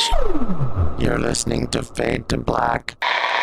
Always on the edge of the hottest alternative talk. Jimmy Church with Fade to Black. KGRARadio.com. ¿Qué tal, mis amigos? Yo soy Mario Carson, el tiburón, y los invito para que escuchen a mi buen amigo Jimmy Church Radio. ¡Claro que sí! Do you want to be an official Fadernight? Of course you do. This is Jimmy Church of Fade to Black. Just go to our membership section at jimmychurchradio.com. Introducing the new Surfer Music app. Listen, Fadernauts, you know I love my music. This is my go-to for all things notes. The Surfer app is a brand new concept in music listening. Surfer is free, providing unlimited access to thousands of live streaming radio stations. Surfer is an exciting, interactive listening experience. Discovery and surprise are built right in. Surfer is your destination to discover and rediscover great live streaming music. It features high-quality audio streams, free access to music from thousands of live streaming radio stations, unlimited listening, unlimited skipping. You get a music visualizer, and you can also select your favorite channels. Get it at the Apple App Store or Google Play. Just search Surfer Music or click on the Surfer banner at jimmychurchradio.com. Go Beckley Tepe. So, you love talk radio? Then you'll love TalkStreamLive.com. TalkStream Live is always on, 24/7 with the best streaming talk shows. Find your favorite talkers and discover some new ones. It's free, readily available online or on mobile with any smartphone or tablet. Finding your favorite talk shows all in one place has gotten a whole lot easier. Just go to TalkStreamLive.com. Be sure to download the free apps from Google Play or the iTunes App Store. You listen to us, and we listen to you. And so does the CIA.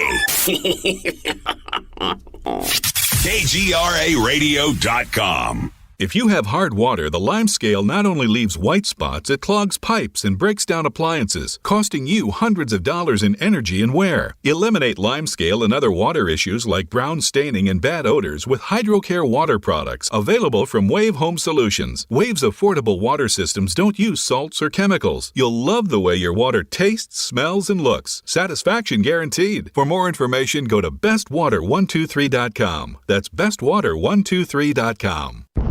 Are you intrigued by Paranormal Talk Radio? You'll love the new Paranormal Radio app from TalkStream Live.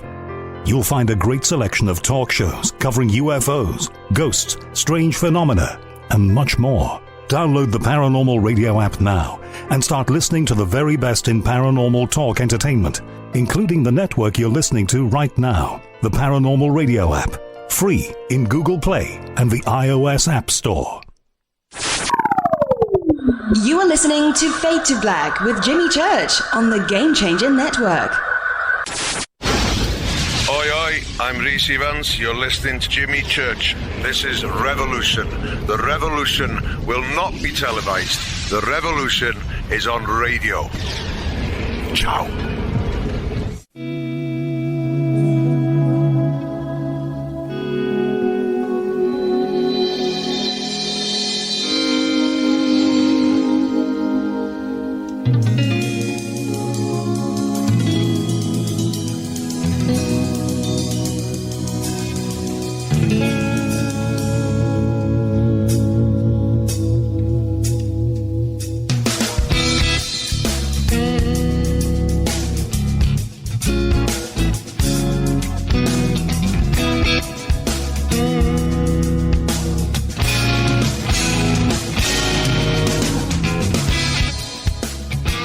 Welcome back, Fade to Black. I'm your host, Jimmy Church. Gonna have to break out the bleep button. You guys got to behave on this show. Just telling you, gotta behave. I got to go back and bleep all that stuff out, man. All right, 747-228-2051, Thursday night, Fadernight. I just coughed live on air without hit. I didn't do this. No, I didn't do it. I didn't hit the cough button.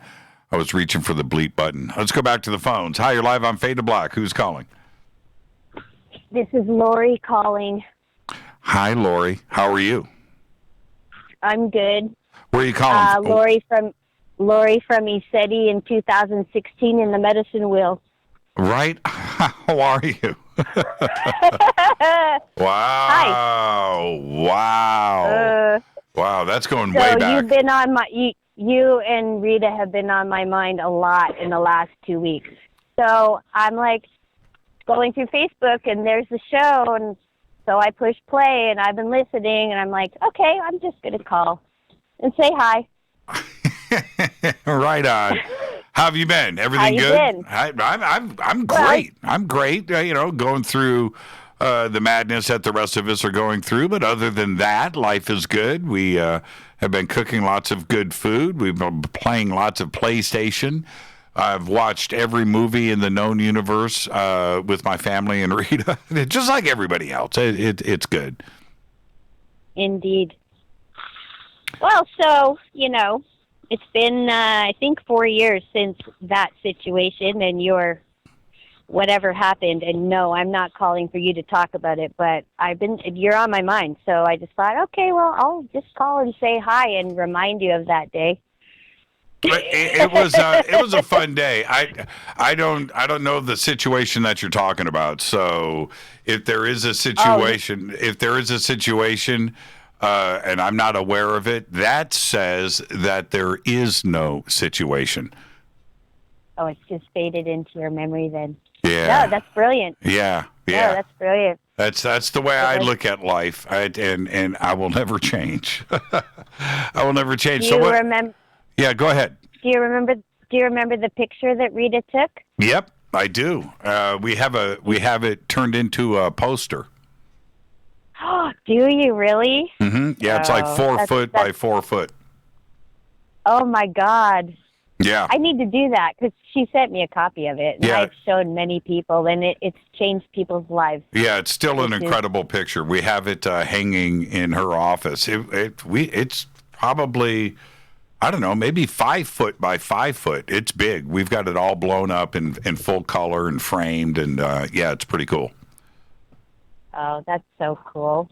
Well, I just wanted to say hi because, that's definitely a brilliant memory of mine of that day, and I was just doing my thing, and something clearly happened, and then that photo happened, and it was just a really that was a weird day. That was a weird day, and it was pretty cool. It was pretty cool. Well, some things change you. That was bizarre, and still to this day, there was like 3 or 4 things that happened in that area in about an hour. And I was like, man, we need to pump the brakes on this. It's almost too much, too fast. It's, you got to be prepared for it. And if you're not prepared for it, it seems bizarre. That's the only word that I can use, right? It's like bizarre. And there are people out there that seek that. They read about it. They're studying it. They're practicing at home, and they're doing their things, and they're meditating. I never did any of that stuff. And I certainly have interviewed enough people, and I talk about it, but I've never pursued it. And so for me, it was just like too much, too fast, too many things happened right in a row, where I was walking around there just going, this is just weirdness, and that's, I look back at it and I it was profound. I'll never forget it, but you were there, you were part of it, and it was fun. It was fun. It was cool. But this is the thing, Lori. I have said this so many times. I will never volunteer for it. I don't want to go back and like repeat that, because I didn't like the out of controlness of it. Indeed. Indeed. No, I mean, that I spent a lot of time at ECETI and had many, many, many experiences of out of control. And all I did was tuck them all away.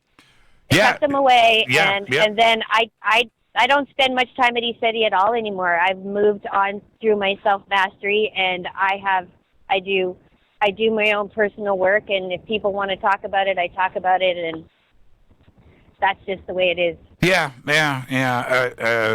I'm with you on that.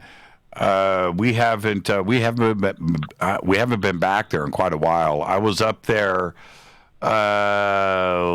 6 months ago. I shot Expedition Unknown, the TV show, but we didn't shoot there. We shot at another location, another ranch. Very nice place. Oh my gosh.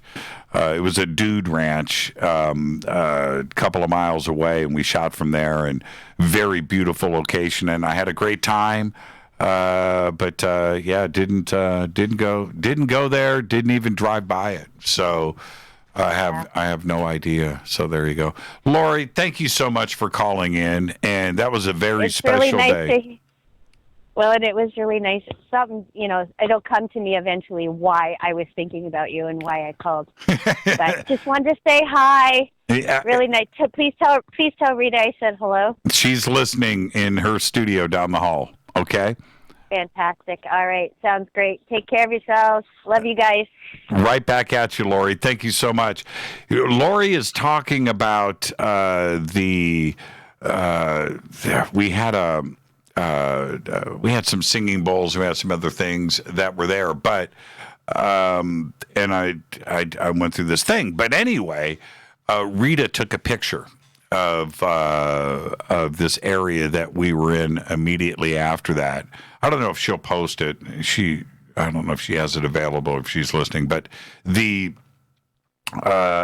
picture that was taken was. How do I say this? It wasn't correct.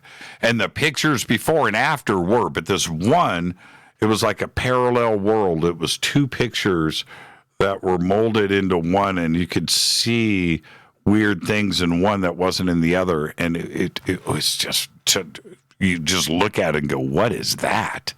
It was a very strange day. It was fun. Hi, you're live on Fade to Black. Who's calling? St. Michael's of Saskatoon. How are you doing, buddy? St. Michael's of Saskatoon. I'm doing great. How are you? I'm doing absolutely wonderful. And you know what? Let's talk about something cool. Okay. Let's talk about something when I was a young child. This is not like a story or anything. This is something that really happened. Let's say about 100 times when I was a child, forget to turn the barn light off. I had to go out. The father said, hey, you left the barn light on. Go out there. It's dark, right? The only time you realized the barn light was on when it got dark. Go out there. I did this I don't know, many, many times. And then, I'm thinking 8 or 9, I'm remembering. You go out there, and then, there's a chicken coop to the left. And then there's the pigs, and then there's the cows and stuff. And then every once in a while, I go out there to turn the barn light off, and then all of a sudden, everything is quiet.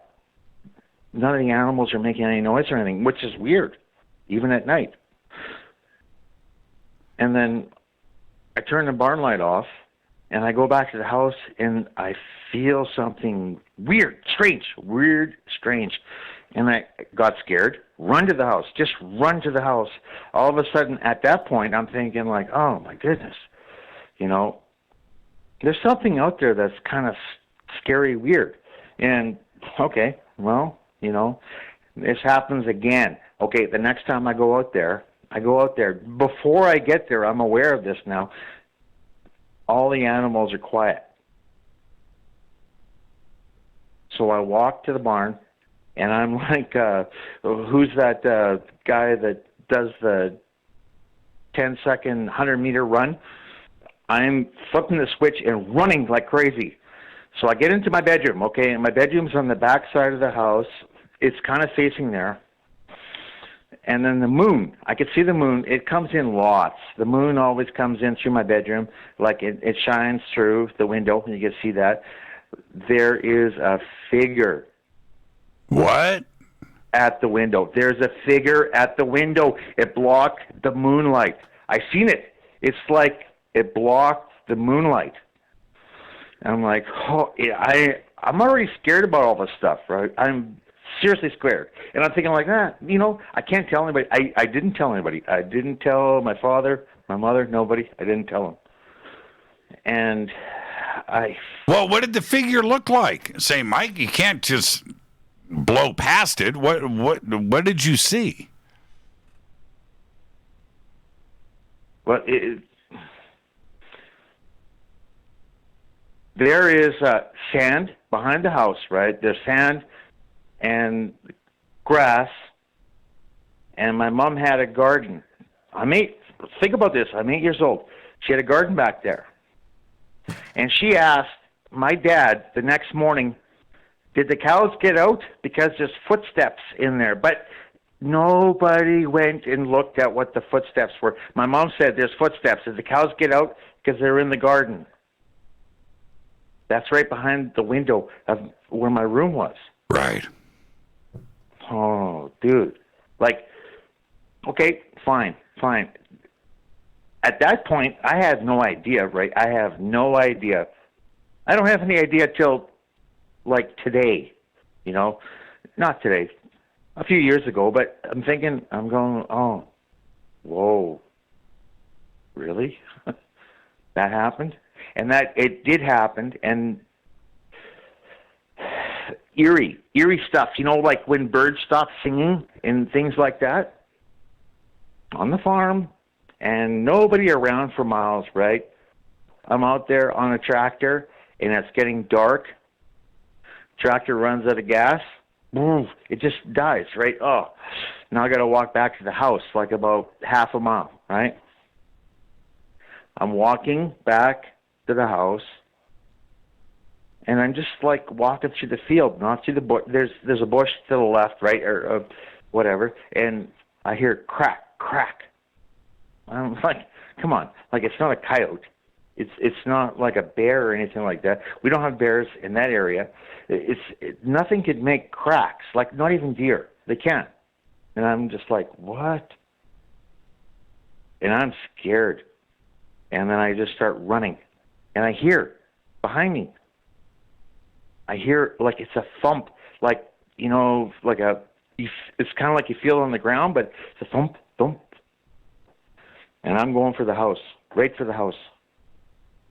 I don't know. Well, what do you think? What do you think? I never seen it. Jimmy, I never seen the tracks. I never seen anything. I don't know. You tell me. No, you tell me. I wasn't there. It sounds like almost like it may be two different things going on. Do you think what you saw outside of the window at 8 years old is, you know, hanging out on the farm, and that's what was following you home the night the tractor ran out of gas? That's my question. Okay, well, no, the tractor, that was after the fact. So before that was in the window, and I think that was something that when I went to the barn, and all the animals are quiet.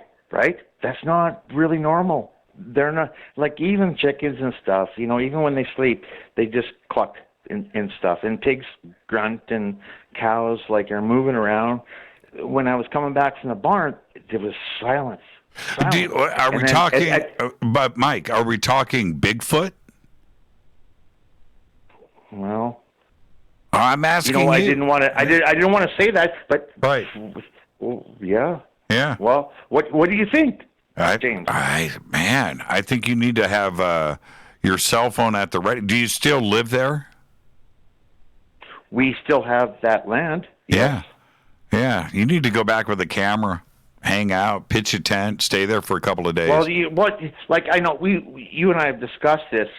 I honestly think it's interdimensional, but right.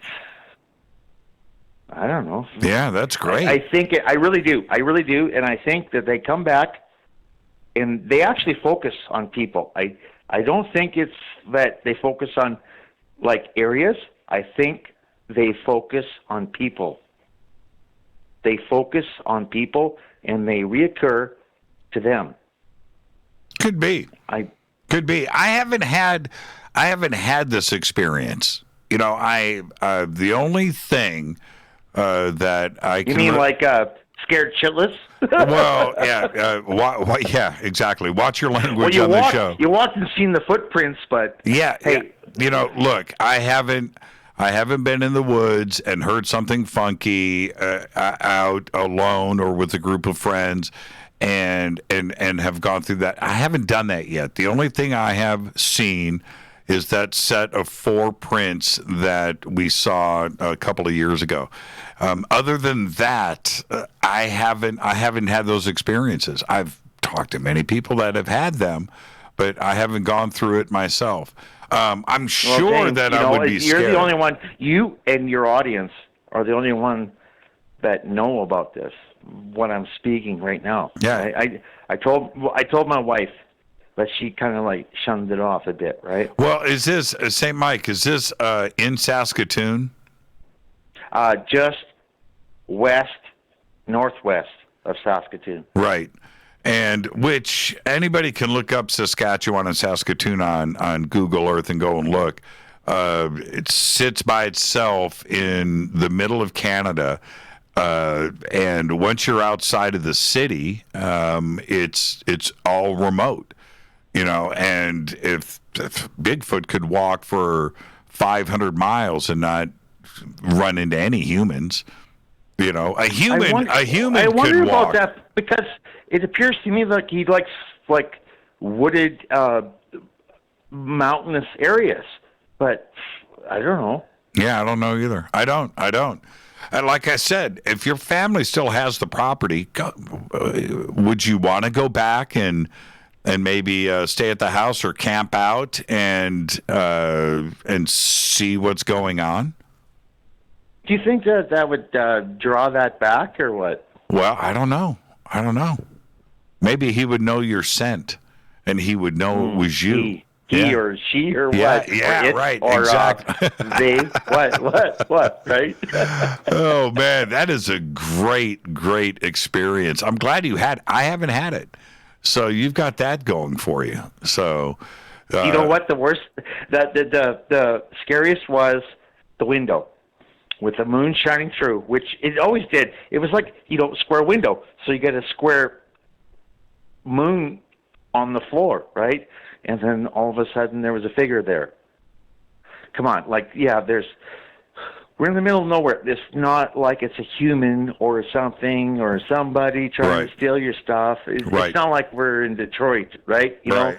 That just, and I couldn't, because my head was where the window was, I seen that on the floor. I could not see what was in the window, and nor did I want to look.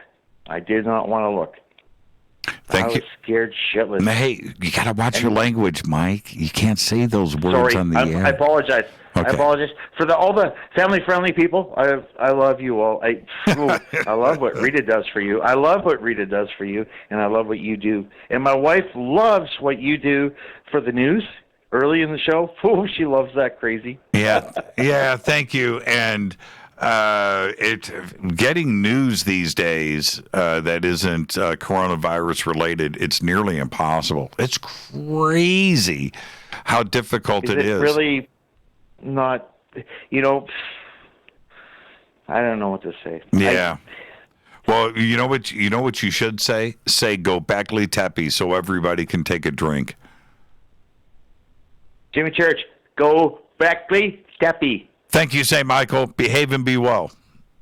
Love you, bro. Right back at you. Go Beckley Teppy. St. Michael from Saskatoon. And I love Saskatoon. That is a great little town and a little city, big town, however you want to look at it. Let's see here. Let's try to squeeze in one more call before the break. And as my system just decided to crash, let's try this over here. Let's see if that works. And it seems to be working. Hi, you're live on Fade to Black. Who's calling? Hey, Jimmy. Yes. This is Warren Delgado from Yelm, Washington. Hey, man. How are you? I'm doing great. How are you? Well, what's the good word tonight? Hey, the good word is I kind of wanted to ask you a question about Mr. Wilcock. Okay. Yeah, turn me down in the background. Oh, hold on for a second. Hold on. Okay, are you still there? I am. Okay, sorry about that. No, my system just freaked out there for a second. Okay, what was your question? I was just wondering if you've been catching up with Mr. Wilcock, David Wilcock, that is, and what he's been posting on his YouTube about this pandemic that's going on, because he's posted about 5 different videos within the last week or two, and they're some pretty crazy information he's been saying. Well, so I was kind of curious. No, I haven't listened to any of it. Okay. So I have absolutely no point of reference. Okay. Well, I guess I just wanted to ask and see if you knew, because it's, like I said, it's some pretty mind-blowing stuff, and he just did another 5-hour video yesterday live on YouTube. So, I know you guys are good friends, and I've heard him talk on here before, so I thought that I'd see if you were privy to it. But man, some pretty crazy stuff. Yeah, I don't have. I'm glad you have 5 hours to invest. I don't have that. I don't have that kind of time, and it's nothing for or against David. But 5 hours of my day, no, I just don't have it. But I haven't heard. I'm sure he gets a lot of views and things. I haven't heard anybody comment on it, so I haven't gotten any emails or anything. So I don't know. I have no idea. Okay, yeah, it's really interesting too, because he's been having 26 to 40,000 people watching these live streams, and I'm almost kind of seeing some censorship go down on YouTube for many other people, including him. I mean, he's getting almost 1 million views on some of these videos. Right. That he's doing. I think it's great. Well, there you go. And if you get something out of it, especially after investing, I've got 15 seconds before the break. But if you're getting something out of it after investing 5 hours of your time, then there you go. And I'm not there yet, but I'm halfway through. All right, Mr. Delgado, have a great night and be safe up there in Washington. You too, man. Dio, one love. Go back, right on. Go back, Lee Teppy. And did he say Dio? I think he said Dio, didn't he? All right, let's take our break right here. This is Fade to Black. I'm your host, Jimmy Church. Open lines all night long because it is Thursday, 747-228-2051. I'll be right back after this short break. Stay with us. Hi, everybody. This is Rob Halford, the Metal God, on JimmyChurchRadio.com. This is KGRA Digital Broadcasting Station. Salt Lake City, Utah. Van Buren, Arkansas. Why is it we're not very good with our health regimen? until it's too late. We don't put oil in the car until the engine blows up. When the body's out of balance, your health is not so good. Give your body some love. Log on to GetTheT.com. That's GetTheT.com. Try our Life Change Tea, which cleanses you from harmful intruders. A clean colon is one of the ways to bring the body in balance. We also carry organic supplements to help you get where you need to go. So do your body a favor. Log on to GetTheT.com. That's GetTheT.com. You can even visit our sales page to save some dough. Does anybody call money dough anymore? Anyway, if you're looking for short, helpful health tips, go to YouTube and punch in Health Matters Now. That's Health Matters Now.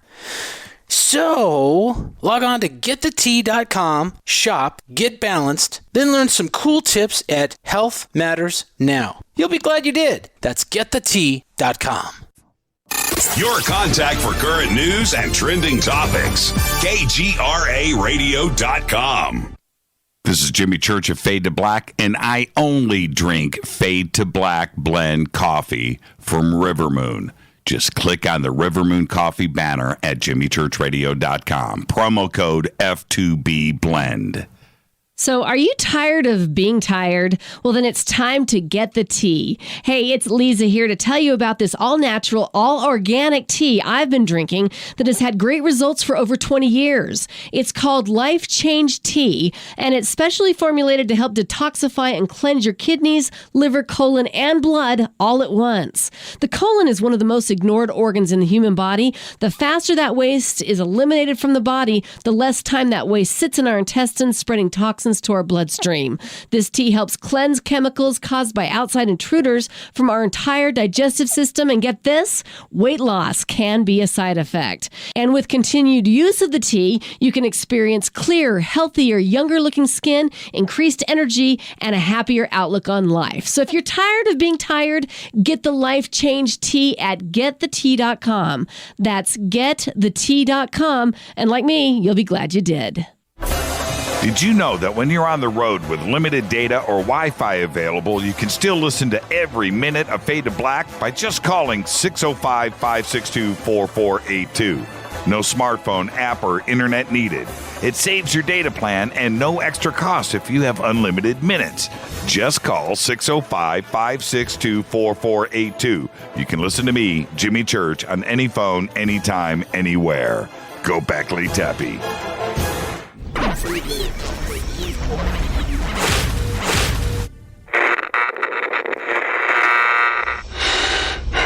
You want to know a secret?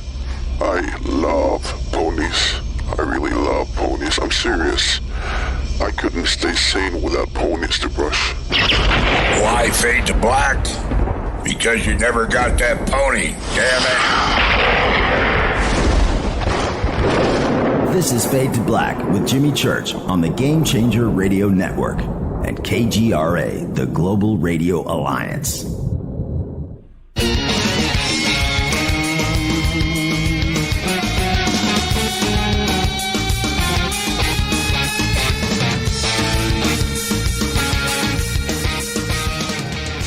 Welcome back, Fade to Black. Thursday night, Fadernight. Open lines all night long. Very simple. 747-228-2051. And if you're on hold, stay right there. I know. A lot of calls on hold, but that's the beauty of Fadernight. Thursday night, I get to just hang out and talk with all of you. All right, let's get to it. Hi, you're live on Fade to Black. Who's calling? This is Lori from Georgia. Hi, Jimmy. Hi, Rita. How are you guys? I'm doing good. Wow. So that's, 3 Lori calls in a row. That doesn't make any sense. What's going on? Yeah. That is awesome. What's on your mind? I was wondering your thoughts on the correlation between Rh negative blood and aliens, and is there an increase and possibility of being abducted if you have the Rh negative blood? Yeah, that's something that we talk about a lot with Michael Lee Hill.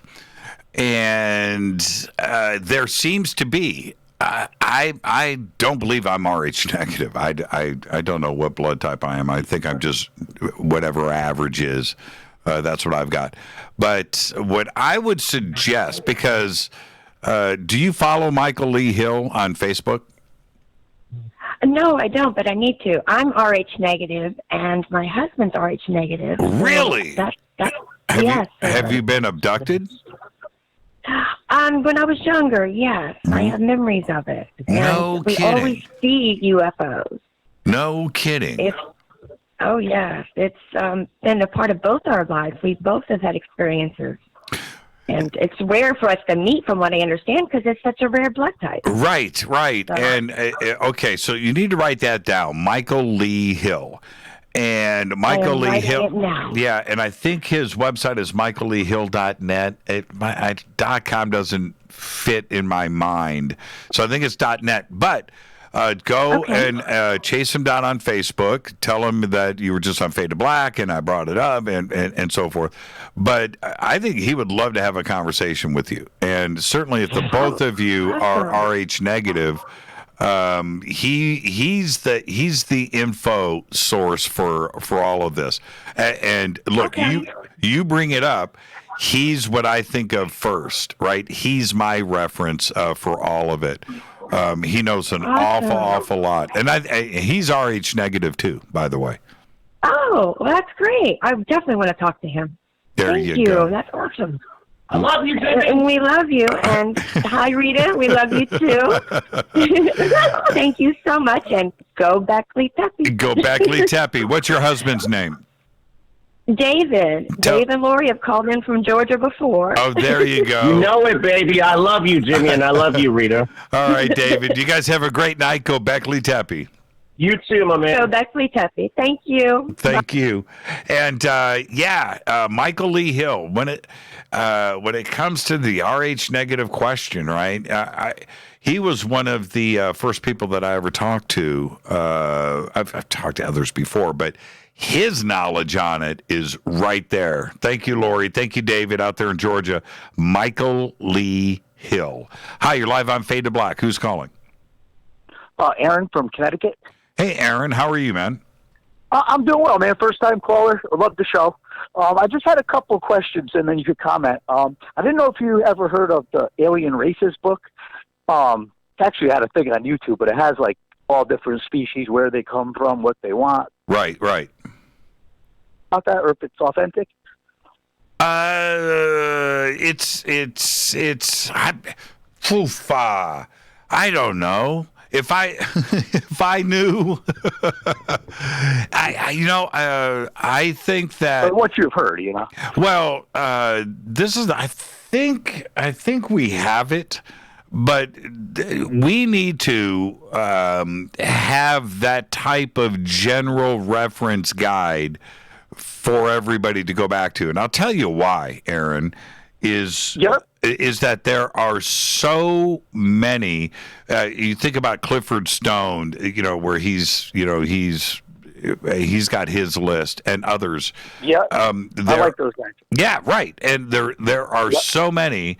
It's hard to keep up with. My take, Aaron, and I say it all the time. There must be thousands of different races that have visited us. Not 50, not 100. Yeah, I couldn't agree more. Yeah, it's got to be thousands. And I don't know how many, probably thousands, that have visited this planet just once. Yeah, and that's what in that book it tells you. Like this, this species was here 4 times. This species was here, 8 times or whatever. Right. But it said at the beginning of the thing, it said it was given in 1937, I believe, before there was a KGB. It was SMERSH, I guess. And I guess they came in contact and they were given this book, which is basically an encyclopedia, which, like you said, is something we should have to go back to. Because, I look at our solar system as a cul-de-sac and a road. I think there's life on every single planet. Right. And most of the moons. And, it's just infinity. So I just didn't know if what you thought about that book and if you thought it could be authentic. I've been trying to find out. Well, look at it this way, Aaron, and thank you for the phone call. But look at it this way. Yeah, absolutely. you and I are out on a Starship cruiser, right? And we have the ability to cross space and time very quickly. And we roll up on a planet that's not cataloged, right? It's not cataloged. Right. It doesn't have a name. And we give it a reference number, and it's now 1, 2, 3, 4, 5, 6, right? It's planet 1, 2, 3, 4, 5, 6. And we check it out. We get on our little shuttle, we cruise down to the planet, we take a look around. Maybe there's life, and we say hello. Maybe there's no life, and we split, right? It doesn't matter, but we split and we go on to the next planet because there are billions of planets out there, and it's our job to catalog. There's life, there's no life, there's plants, there's no plants, there's nothing, there's dirt, whatever. Catalog it and move on to the next one. How many times has that happened on Earth? Oh my God! I can't imagine. Yeah. It's amazing, and it's just, I just wish someone would just kind of tell us the truth. It's just like, like you said, if it is going to be where they come in contact, if they're going to be here, we should know who they are, and at least if we have an encyclopedia or something like that to reference and look through, we help everybody out because they're here. You're an amazing example of our audience, Aaron. Well, I appreciate your show. You guys, you and your wife do a fantastic job. Yeah, thank you. And everybody else involved behind the scenes as well. Right on. Go Beckley Teppy, bro. And have a great night. Hey, Aaron, do you have a Fade to Black membership? I don't, but I just I am gonna chip in and do that. And that actually some of the gear as well. Well, right on. I was going to give you a membership right now. That would be fantastic. Okay, so write Rita. I've got your information right here. Write Rita at jimmychurchradio.com, and we'll get you a 1-year membership. Welcome to the family. Church.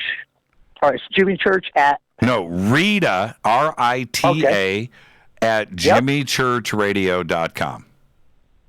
All right? Have a great night. You got it. Thank you, Jimmy. I appreciate it, man. Keep up the good work, and you and your wife have a great night as well. You too. Go Beckley Teppy. See? That's simple. I should have given away more tonight. I still can. I certainly still can. Hi, you're live on Fade to Black. Who's calling? Turn me down in the background. Okay. Yes, sir. Can you hear me? Yeah. Who's calling? This is David. How are you doing, my man? I'm doing good, David. Where are you calling from?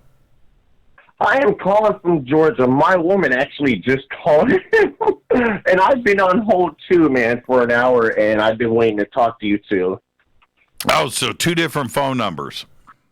Yes, sir. You know it, my man. All right, David. There you go. So you got through.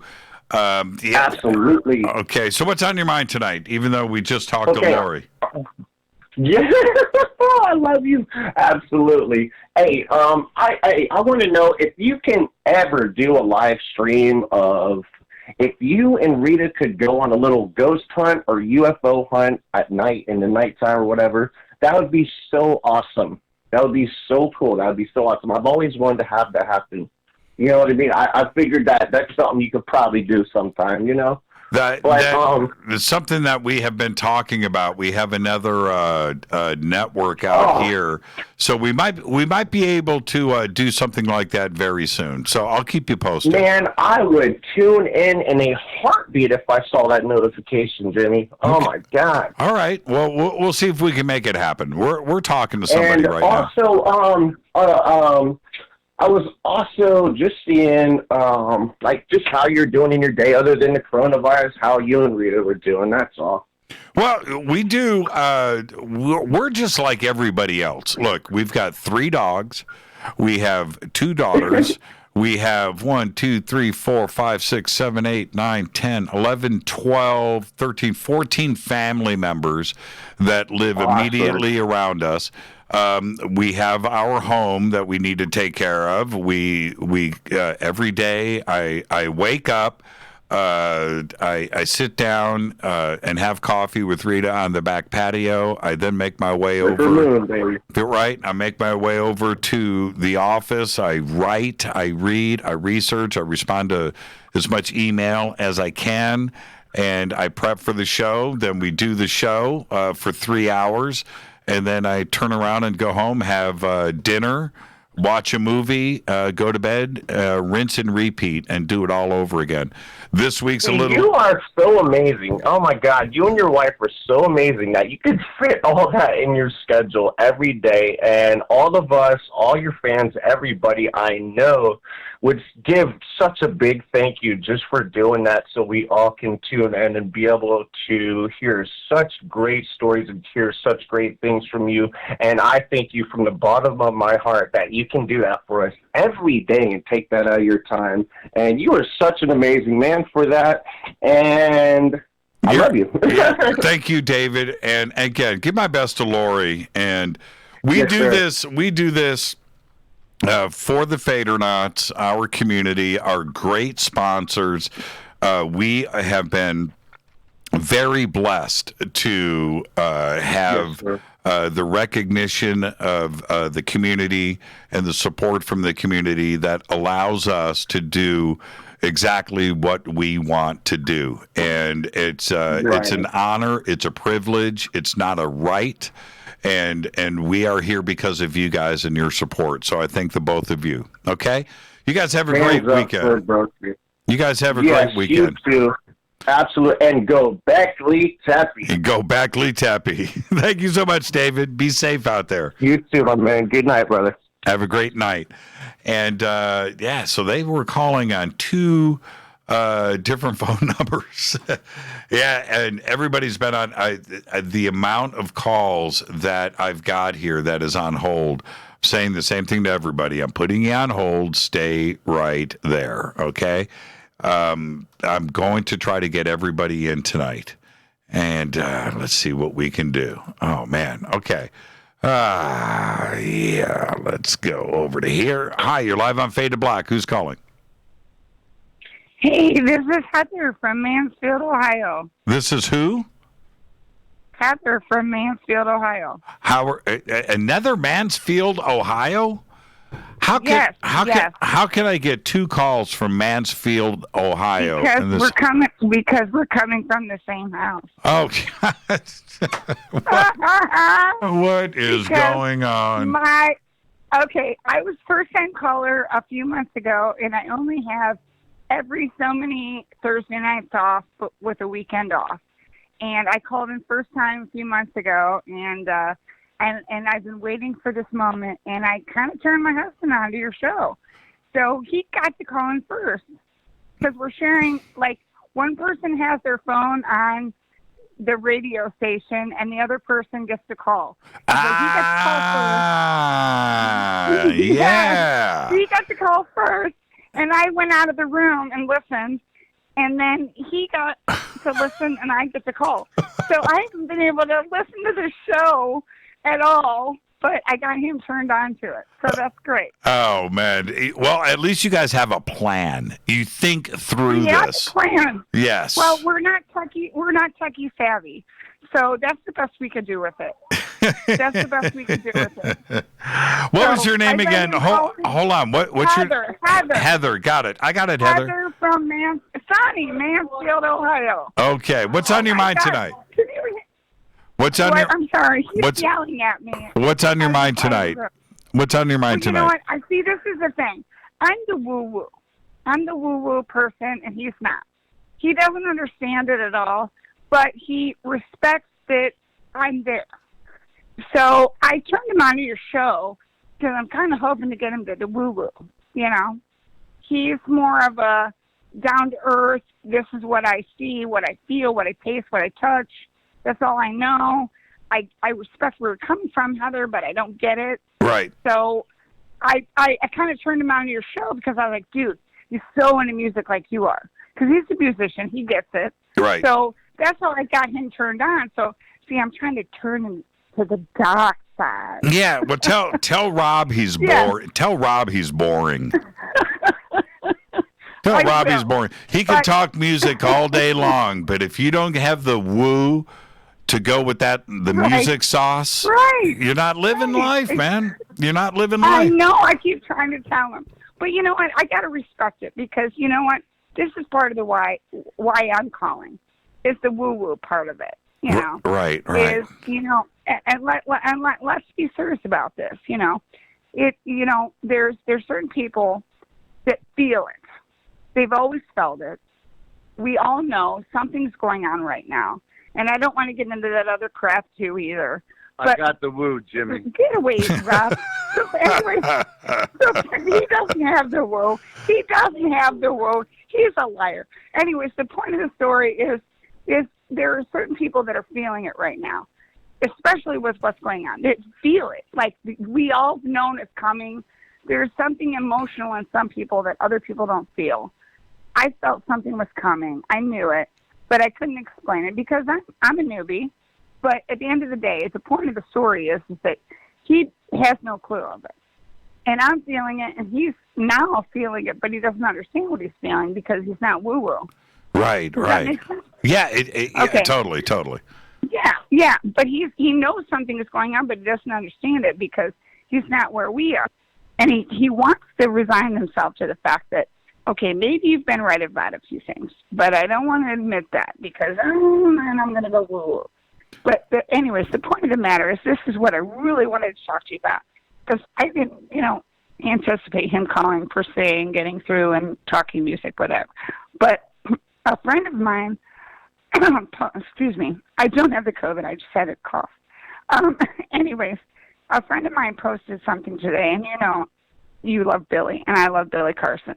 But he had posted something, and it was actually a 2016 post. But a friend of mine posted it, and basically it said, all sentient beings are immortal spirits in a 3D avatar. But the biggest thing I'm sorry, I didn't read it right. But the biggest thing that bothered me about that was it said, we're all sentient beings and immortal spirits trapped in a 3D avatar. So my thing is that when I first called in and I had mentioned something about discernment to you, because I was wondering, I read, like you said, I read everybody. I read everybody because I think it's fair that you take every perspective into play and try to make your own mind up about what you believe and what you don't believe. But when, I love Billy.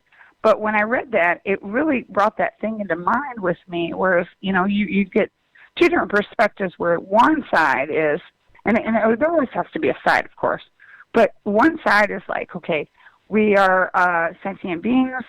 We chose to come down here. We're creator beings. That we're doing this for love, information, growth, blah, blah, blah. And then there's the other side that's like, no, it's a soul trap. You're trapped here by the devil. And nothing you can do to get you out of here.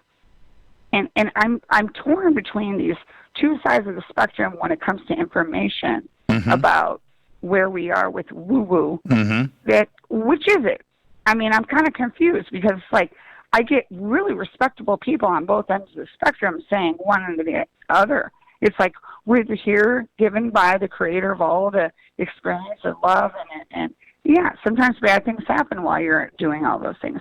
But then there's the other side that says, oh no, you're trapped here in a soul trap, and if you go to light, you're going to go back into the cycle and you'll never get out. And it's like, well, wait a minute, come on. Yeah, right. No, you look, and I'm asking your opinion, right? Because I trust your opinion. I know. Okay, I'm going to be as straight with you as I can be, right? Cool. And it's this. I know to the very, very inner fabric, down to the bones of everything that I am, that way before man could talk, and women, right? I mean, I'm talking at the very, very beginning. Two fundamental questions, possibly three, were on everybody's mind. What happens when we die? What is going on with those stars? Are we alone? And how did we get here? And the how did we get here part is the later thought, right? That's question number 3. Right. Question Chicken or the egg. Right. And so when we look at questions 1 and 2, we haven't firmly gotten those answers. And we are aggressively pursuing that every single day. Aggressively. Look, my mom passed away a few years ago, and we all know those thoughts. My mom died yesterday, and she came to me in my room, and okay, I wanted that, and my mom was full woo. Okay, she was full woo. Oh, I've always been woo. Yeah, but my mom was woo. But my grandmother was woo. It's only a mother thing, I think. But we haven't had somebody come back and report to us.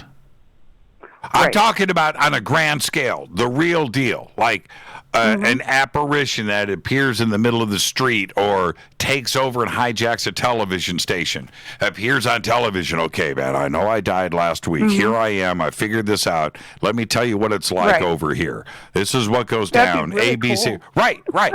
But we don't have that. I'm sorry, I just snorted. I just snorted on live TV. Yeah, and we don't have that. I don't have it. Nobody does. All we can do, and Billy does this, and others do it, where you go and learn and collect your information from others and yourself, and you share it with others, and then collectively we have all of this.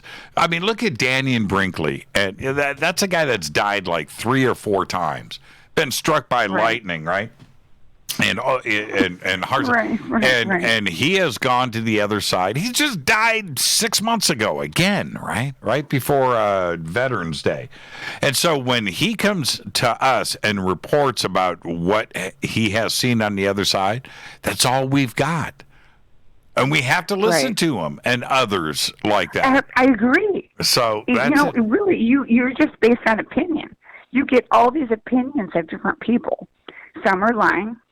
Some are being completely honest. That's right, Heather. That's right. And that's why when I called before and I said this discernment thing, I think I'm pretty good at it, but some people can be so convincing at lying. Well, look, it's not. You don't know. Well, okay, that's that and side. I try to trust my gut, but it's hard. Heather, that's the spiritual side. Right? And you don't know, you got to have the discernment on. And then there's the other. What about the scientific side? That says, well, consciousness is just a chemical reaction that happens, and so when you die, that chemical reaction ends, and that's it. Consciousness is not a part of reincarnation. There is no life after death. That just happens in any being that goes through a DNA process that has some type of brain. They all develop a consciousness, and it's a chemical reaction. Now, do we believe that? They don't know. They don't know. They don't know any more than Danny and Brinkley does. Let me just say one last thing here. As many things as I've looked up, and I've seen so many different people talk, and I can't point each person out, and I'd love to give credit to everyone, but I can't. But the main point of what I'm trying to say is that so many people, and it just comes up over and over and over again as a recurring theme, is how thought and emotion have an effect on everything.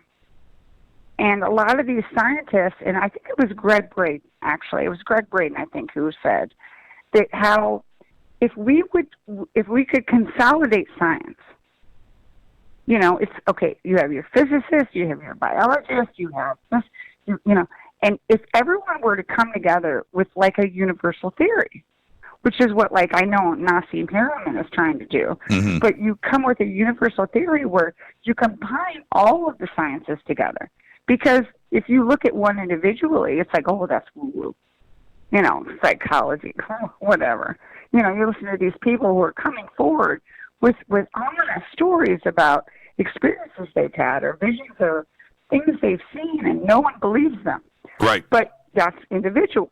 But if you were to take all the sciences together and put them into one theory, a universal theory, and not just about science universal theory, you know, when you talk about well, you know what I mean. Yeah. But you talk about science universal theory, like the universal theory of everything. But you can't just take it on science. You have to take it on everything. No, you have to. That's one of the biggest problems we have. Heather, and I think we're moving closer and closer to it. Both sides need each other. Both sides want to fight it, but they're not going to be able to hang on for too much longer. And I've got to take a break. So listen, tell Rob. I'm so sorry. Tell Rob he is non-woo. And have a great night. Go back, Lee Tappy, All right, Lloyd. I love you, Jimmy. Thank you so much. Have a great night. Thank you. Thank you. And need to get her a Church of Woo mug. That's what I'm talking about. This is Fade to Black. I am your host, Jimmy Church. Thursday night, Fadernight. It is open lines all night long. 747-228-2051. And I've got a lot of calls on hold. I'm putting calls on hold right now, like this one. Click. All right, okay. And I'll be right back after this short break. Stay with us.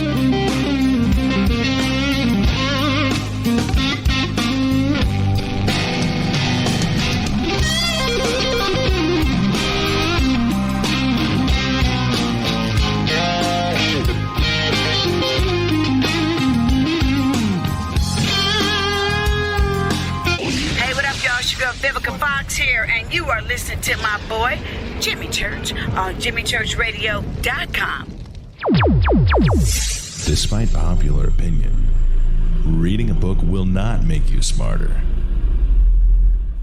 But listening to Jimmy Church will. This is Jimmy Church of Fade to Black, and I take Life Change Tea supplements every single day. It's what I do. Click on their banner at JimmyChurchRadio.com. When you take the beans from Central America with dashes of Indonesian and African mixed in and then roasted to the dark side of Fade to Black, you create the ultimate brew of fringe. Introducing the Fade to Black blend from River Moon Coffee. Yes, River Moon's darkest customized roast was created for the love of Fade to Black. The alchemy of masterful roasting and smoking the beans is in every sip of this full-bodied, dark Java. I need my coffee dark, deep, with distinct bittersweet chocolate highlights, just like the bunker. Leaning further into the darkness of the roast is Fade to Black blend from River Moon Coffee. Just click on the banner at JimmyChurchRadio.com and use the promo code F2BBLEND for 15% off of your order today. Go Beckley Teppy. Hello, my name is Billy Carson, and I'm a best-selling author and the founder of ForbiddenKnowledge.tv. Together with my team, we have built an all-new conscious streaming TV platform designed with every family member in mind. If you have ever wanted to travel the world and attend lectures and workshops from your favorite speakers but weren't able to, look no further. ForbiddenKnowledge.tv. There are dozens of workshops and lectures from speakers you know and love. We have also included amazing categories to assure that your consciousness is entertained and elevating on a daily basis. Amazing interviews, ancient history, ascension knowledge, wisdom teachings, documentaries, conspiracies, mysteries, health and fitness, conscious cooking, meditations, finance, yoga, and so much more. To start your free trial on any mobile device or computer, surf to ForbiddenKnowledge.tv. That's Forbidden Knowledge with the number 4, ForbiddenKnowledge.tv. Again, visit ForbiddenKnowledge.tv today. Are you intrigued by Paranormal Talk Radio? You'll love the new Paranormal Radio app from TalkStream Live. You'll find a great selection of talk shows covering UFOs, ghosts, strange phenomena, and much more. Download the Paranormal Radio app now and start listening to the very best in paranormal talk entertainment, including the network you're listening to right now, the Paranormal Radio app. Free in Google Play and the iOS App Store. Erica, Brittany, Gabby, and you're listening to JimmyChurchRadio.com. It's not a lifestyle we chose. We were born this way. KGRARadio.com.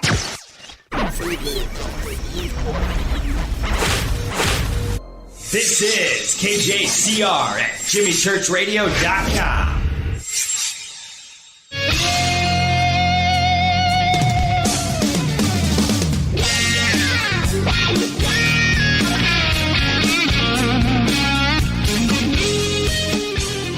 All right, welcome back. Fade to Black. Thursday night, Fadernight. Open lines all night long. One segment left. I'm going to go straight to it. I'm going to try to get everybody in. Here we go. Hi, you're live on Fade to Black. Who's calling?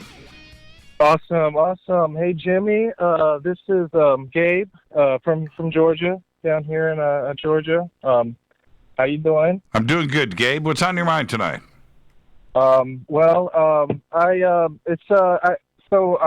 My birthday is on Sunday, so I actually, I guess that's the stars aligned, and I was able to get in, get my call in and talk to you. I've been listening for a long time. First heard you on Coast, and I've been hooked on Fade to Black ever since. I worked third shift for a long time. You kept me going for years and years, and my heart's racing a little bit. That's okay, man. It's okay. Be able to talk to you. It's okay, Gabe. It's okay, man. Take a deep breath. And thank you for all of that. What's on your mind, man? I guess tonight, I guess I wanted to share I've got a UAP a story. What happened? All right. So I was I guess I was about 12 years old, and down here in Georgia, and it's night. It had to be about maybe between 10 or 12 at night, and I'm outside with a friend of mine, and we're looking up at, it's a cloudy night, and I'm looking up at the sky, and it's not, it's not there's no storms or anything like that, but I see this, one of the strangest things I've ever seen. It's like, it was behind the clouds, but it was like, pulsing lights, different colored lights, like, I say pulse, and so it was kind of moving through the clouds in like waves and like pulses. It was almost like the colors of the aurora borealis, but I don't think we get that down in Georgia. But it's just one of the strangest things I've ever seen. I've never been able to, we got YouTube, and I've never been able to find anything that's kind of comparable. But I just wanted to share that tonight. And see, this is the thing, and thank you for the phone call, Gabe, first time caller, and everything else. I'll be on Coast Saturday night in a couple of days too, so we'll see you back over there. And definitely. But when something like that happens, because I always reference back to it's a guy thing, and when I say that, us, growing up, we were fascinated with cars and airplanes and helicopters and rocket ships and all that stuff. And we know what is up in the sky. We know different kinds of planes and what different helicopters. It's what we do. It's just a guy thing. And then, exactly. Right. And then when you see something that isn't what you've been checking out and reading about in the books and the posters and the things, right? And in the movie, whatever. Right. And you see something like that, that's when you step back and you go, that ain't normal. That right there, because I know my airplanes, right? Yeah. It's a guy thing. Yeah. It's a guy thing. Yeah, that's exactly the thing. I mean, it's just I know what I saw, and it's just it was something I can't wrap my head around still to this day. And I've had all kinds of I've got a bunch of different stories. I could tell, but I just wanted to share that one. Yeah, tonight. absolutely. But, I've had strange stuff. Yeah, don't Go be ahead. don't be a stranger. Call back and share another story with us next week, man. All right. I will do, man. Definitely. Hey, Gabe. Thank you so much, Jimmy. Hey, Gabe. Yes. Go Beckley Tappy. Oh man, go Beckley Tappy, Jimmy. Go Beckley. Go Beckley Tappy. I'll talk to you, Gabe. Have a great weekend. All right, Jimmy. All right, thanks. You too, Jimmy. Right on. That's a good phone call right there, man. And first time caller, but he knows what go Beckley Tappy means. But I'm serious. It's a guy thing. It's just a guy thing. We grow up with our friends studying airplanes and books and rockets and helicopters, and we have our favorites, and we can name each one, and we know what's going on. We have our favorite astronauts, and we got all that action going on. And so when we see something up in the sky that we can't immediately identify, that's when we step back. And I'm just telling you, it's a guy thing. It's a guy thing. I am proud of my aircraft knowledge. I'm proud. Man, I can tell. I not only, of course, with the United States, but a Brazilian aircraft or Italian aircraft, Spanish, Russian, British, French. You know, I know my stuff, and so do all the other guys. We just know our stuff. It's just the way that it is. And when you see something that we can't explain, that's when we step back. Hi, you're live on Fade to Black. Who's calling? Hello, Jimmy. It is Forsaken Roweth from Tennessee. Hey, Forsaken. How you doing? You drinking your coffee? Oh, yeah. I'm been sitting here holding the phone, letting my arm go numb, and drinking my River Moon coffee. And you know what? What? Lucky for you, I got a couple of sips left before I go do a refill. Oh man, you know what's great about River Moon coffee is that once you drink it, right, and then you drink something else, then you know what time it is. You really do. You really it all life becomes crystal clear. It is the best coffee in the world, and there's lots of reasons why it's so great. But the love that they put into it there, and I'm talking about Juanita and Jeff over at River Moon Coffee. It is absolutely the best. And you go and you drink something else. It's an emergency, right? It's an emergency. You got to drink something else. You go, man. Wow, River Moon Coffee is amazing. And you can absolutely. And you could taste the love in it. I mean, you know. Yep. Yeah, it's really good. Oh, what's on your mind tonight? What's on your mind? Well, alrighty, I got a little story for you. Okay. And the Fader sound, hello. Right, so here's my story.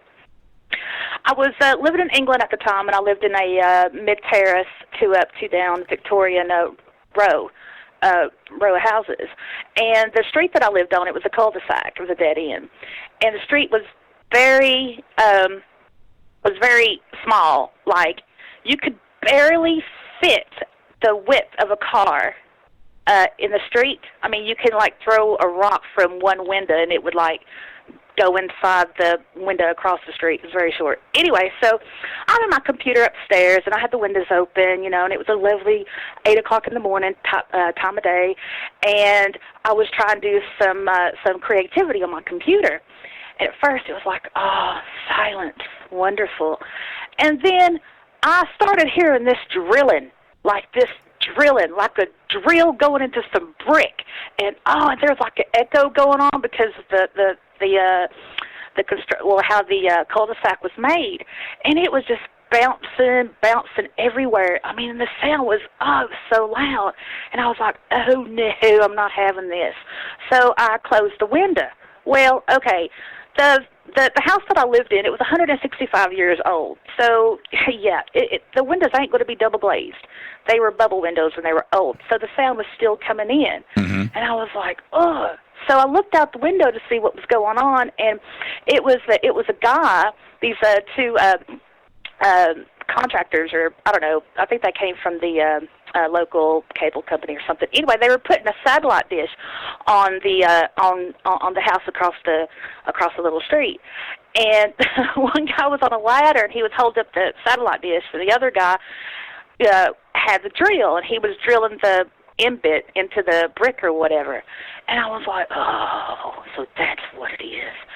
And I sat down, and I'm like, right, I'm just going to try to, ease it out of my mind. I'm just going to collect myself and just be calm and just concentrate on what I was doing. All this drilling just kept on, and I'm like, oh, Lord, give me strength. And I started to get very, very annoyed. And, I didn't mean to do this. It wasn't on purpose, but I just sucked in all of the intention that I had within my being. And I just wished, and I wished, and I wished that the drilling would stop. And, oh, my goodness, Jimmy, don't you know? As soon as I let all that intention just flow from my body, I heard in a Yorkshire accent one of the guys go, oh, no, you broke it. You broke the drill. The drill broke. That's funny. And I couldn't drill anymore. So wait a minute. Did you go up and apologize? And because it was you that broke his bit. Did you pay him some money? Hey, Forsaken. Wait a minute. Yeah. Before I let you go, okay? Yeah. And that's a great story. You broke his bit, and that's the power of the mind. But you really gave me some grief today about my biscuits and gravy. I wasn't giving you grief, Jimmy. I was just telling you fact how it is. I'm telling you, that moment that I bit into that biscuits and gravy, and I don't get biscuits and gravy but maybe once a year, it was perfect. I could not believe how that chef prepped those biscuits and gravy. The biscuits were fresh baked. And the gravy was perfect. It was just like I needed it in my memory.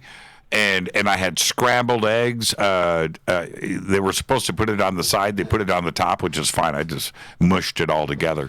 But it was amazing. I'm telling you. And I've had biscuits and gravy all over the country, all over the South. I've had the best of the best of the best.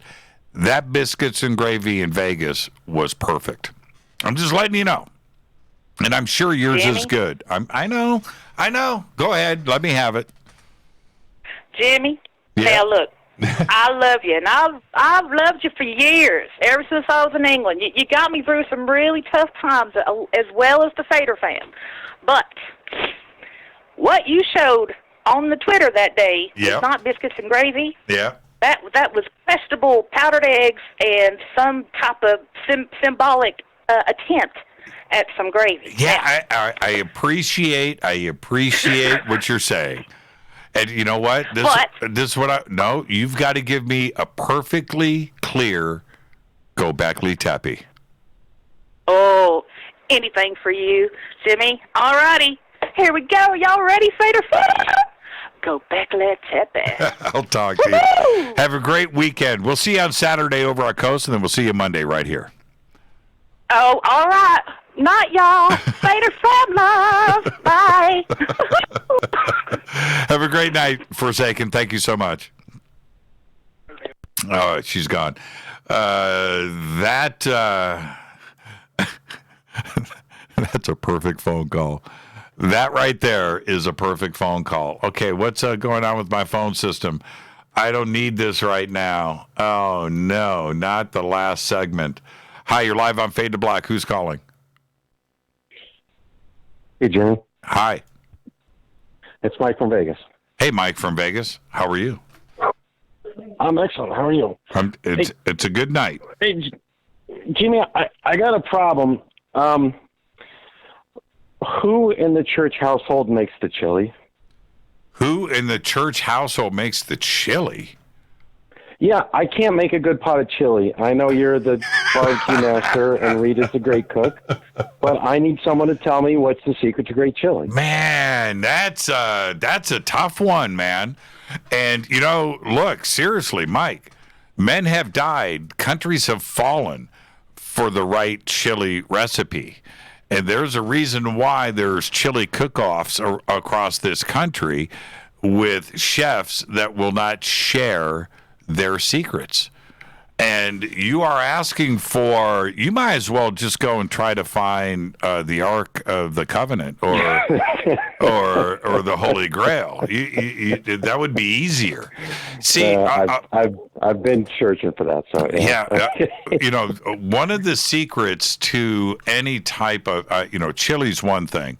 And the right chili powder and chili flakes and having that is a lifelong search. But you have to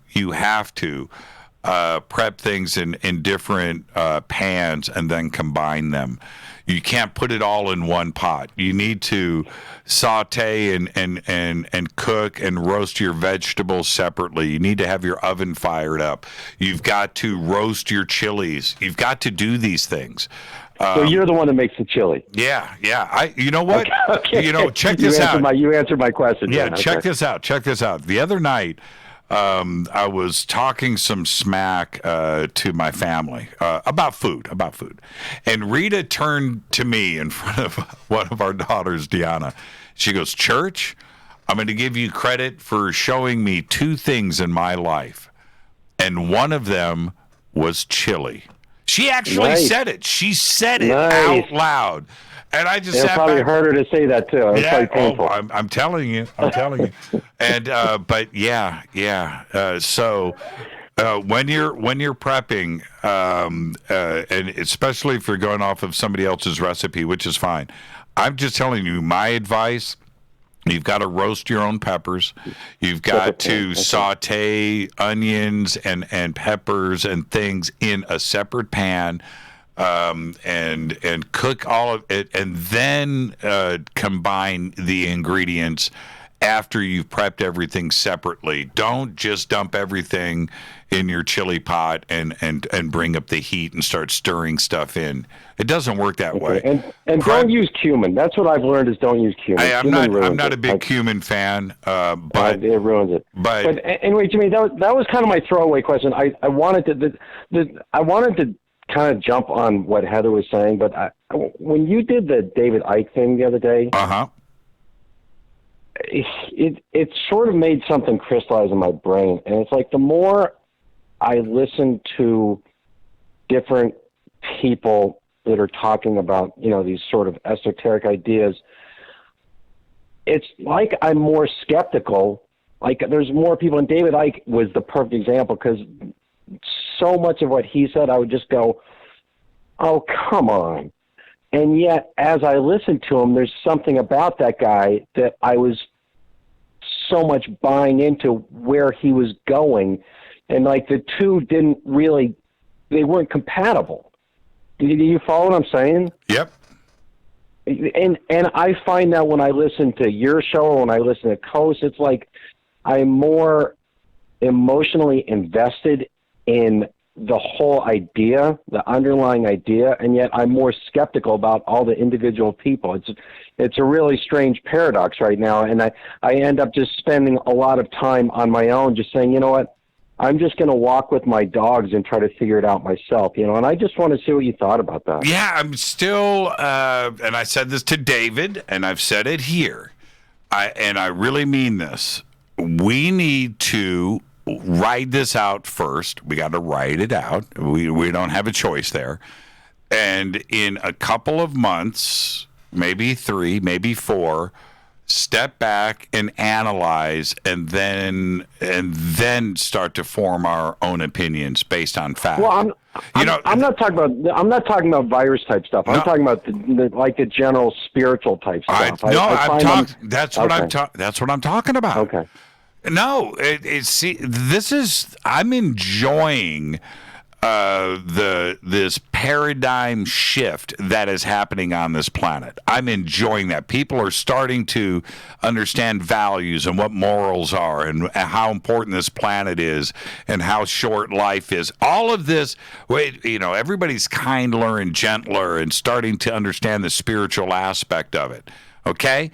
But is it going to last? Are we going to understand this? Are we going to use this for a true moment of change on this planet? And Mike, we're not going to know for a few months, 6 months. And then we can look back and go, you know what? It's a different planet today. we learned from this lesson. I hear you say you talk about this all the time, and I think it's going to be like, you know, a wave comes up on the beach and then a wave comes back, and there's going to be like a little difference, and I think there will be a difference, but you might have to look hard because a lot of things are going to go back to where they are, but there's going to be some residual effect, you know, and it's something to build on, but I don't think it's going to be like a full, like, night and day. You know, I just think maybe I think maybe it's like a step. It's a little baby step in the progression. And you may be 100% correct. And the way you are thinking right now is probably closer to reality than what others are thinking. And what I mean by that is this. Are we going to have this dramatic 180-degree paradigm shift and think no? No. Are we going to go back and have amnesia and just fall back into our own way? Oh, no. I don't think it's going to be that either. The sting is going to last for a while, and you use the key word, residuals. And so I don't know how much of it is going to be utilized and understood, but we're going to fall somewhere in the middle, and that's where I agree with you. How much? And I don't know. There are a handful of people that are going to have like really profound changes. There are a handful of people that are never going to go back to where they were because like their eyes are going to be wide open. And you know what? And that's that what you're talking about there. You know, on the bell curve, those are the two extremes. I think the that are going to have the most profound effect.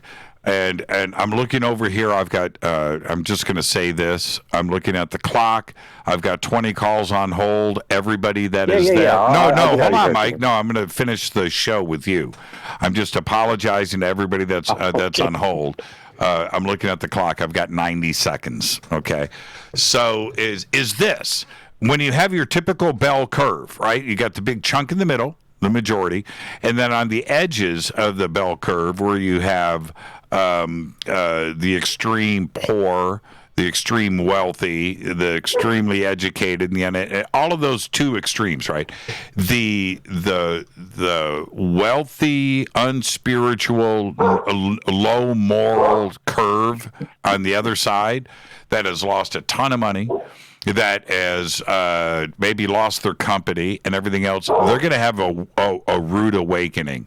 And the fact that they didn't pay attention to other people around them for so many years, they are going to have one of the biggest wake-up calls of all, and they are going to become very, very spiritual. The other side, and I'm being serious about this, and the other side, those that haven't had the attention, that sounds like a big dog, that haven't had the attention over the years are getting the attention today, finally. And they are going to have a paradigm shift where they have been invisible and they're not invisible anymore. And so I'm looking forward to it. Now, how much of it do we hang on to? That's the question. You know, and that includes myself.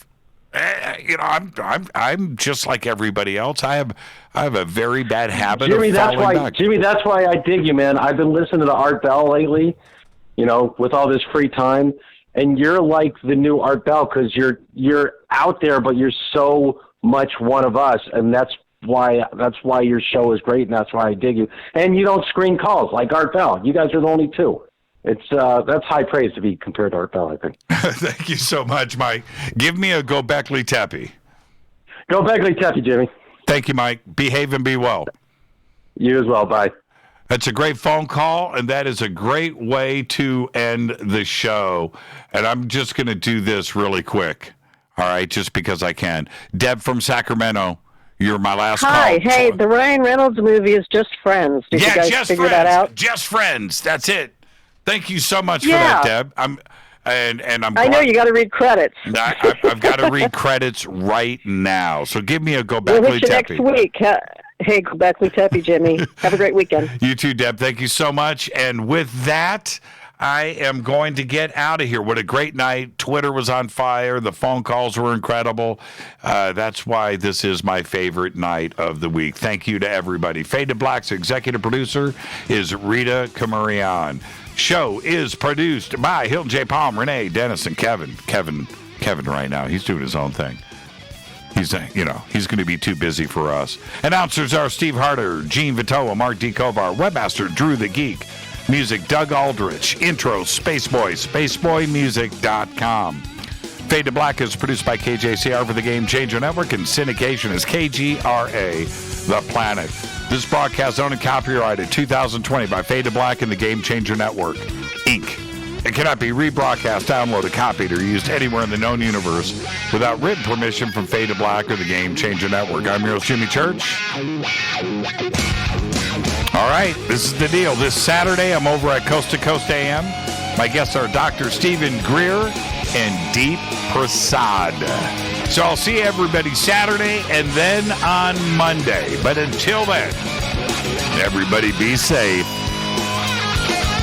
Go Beckley Tappy.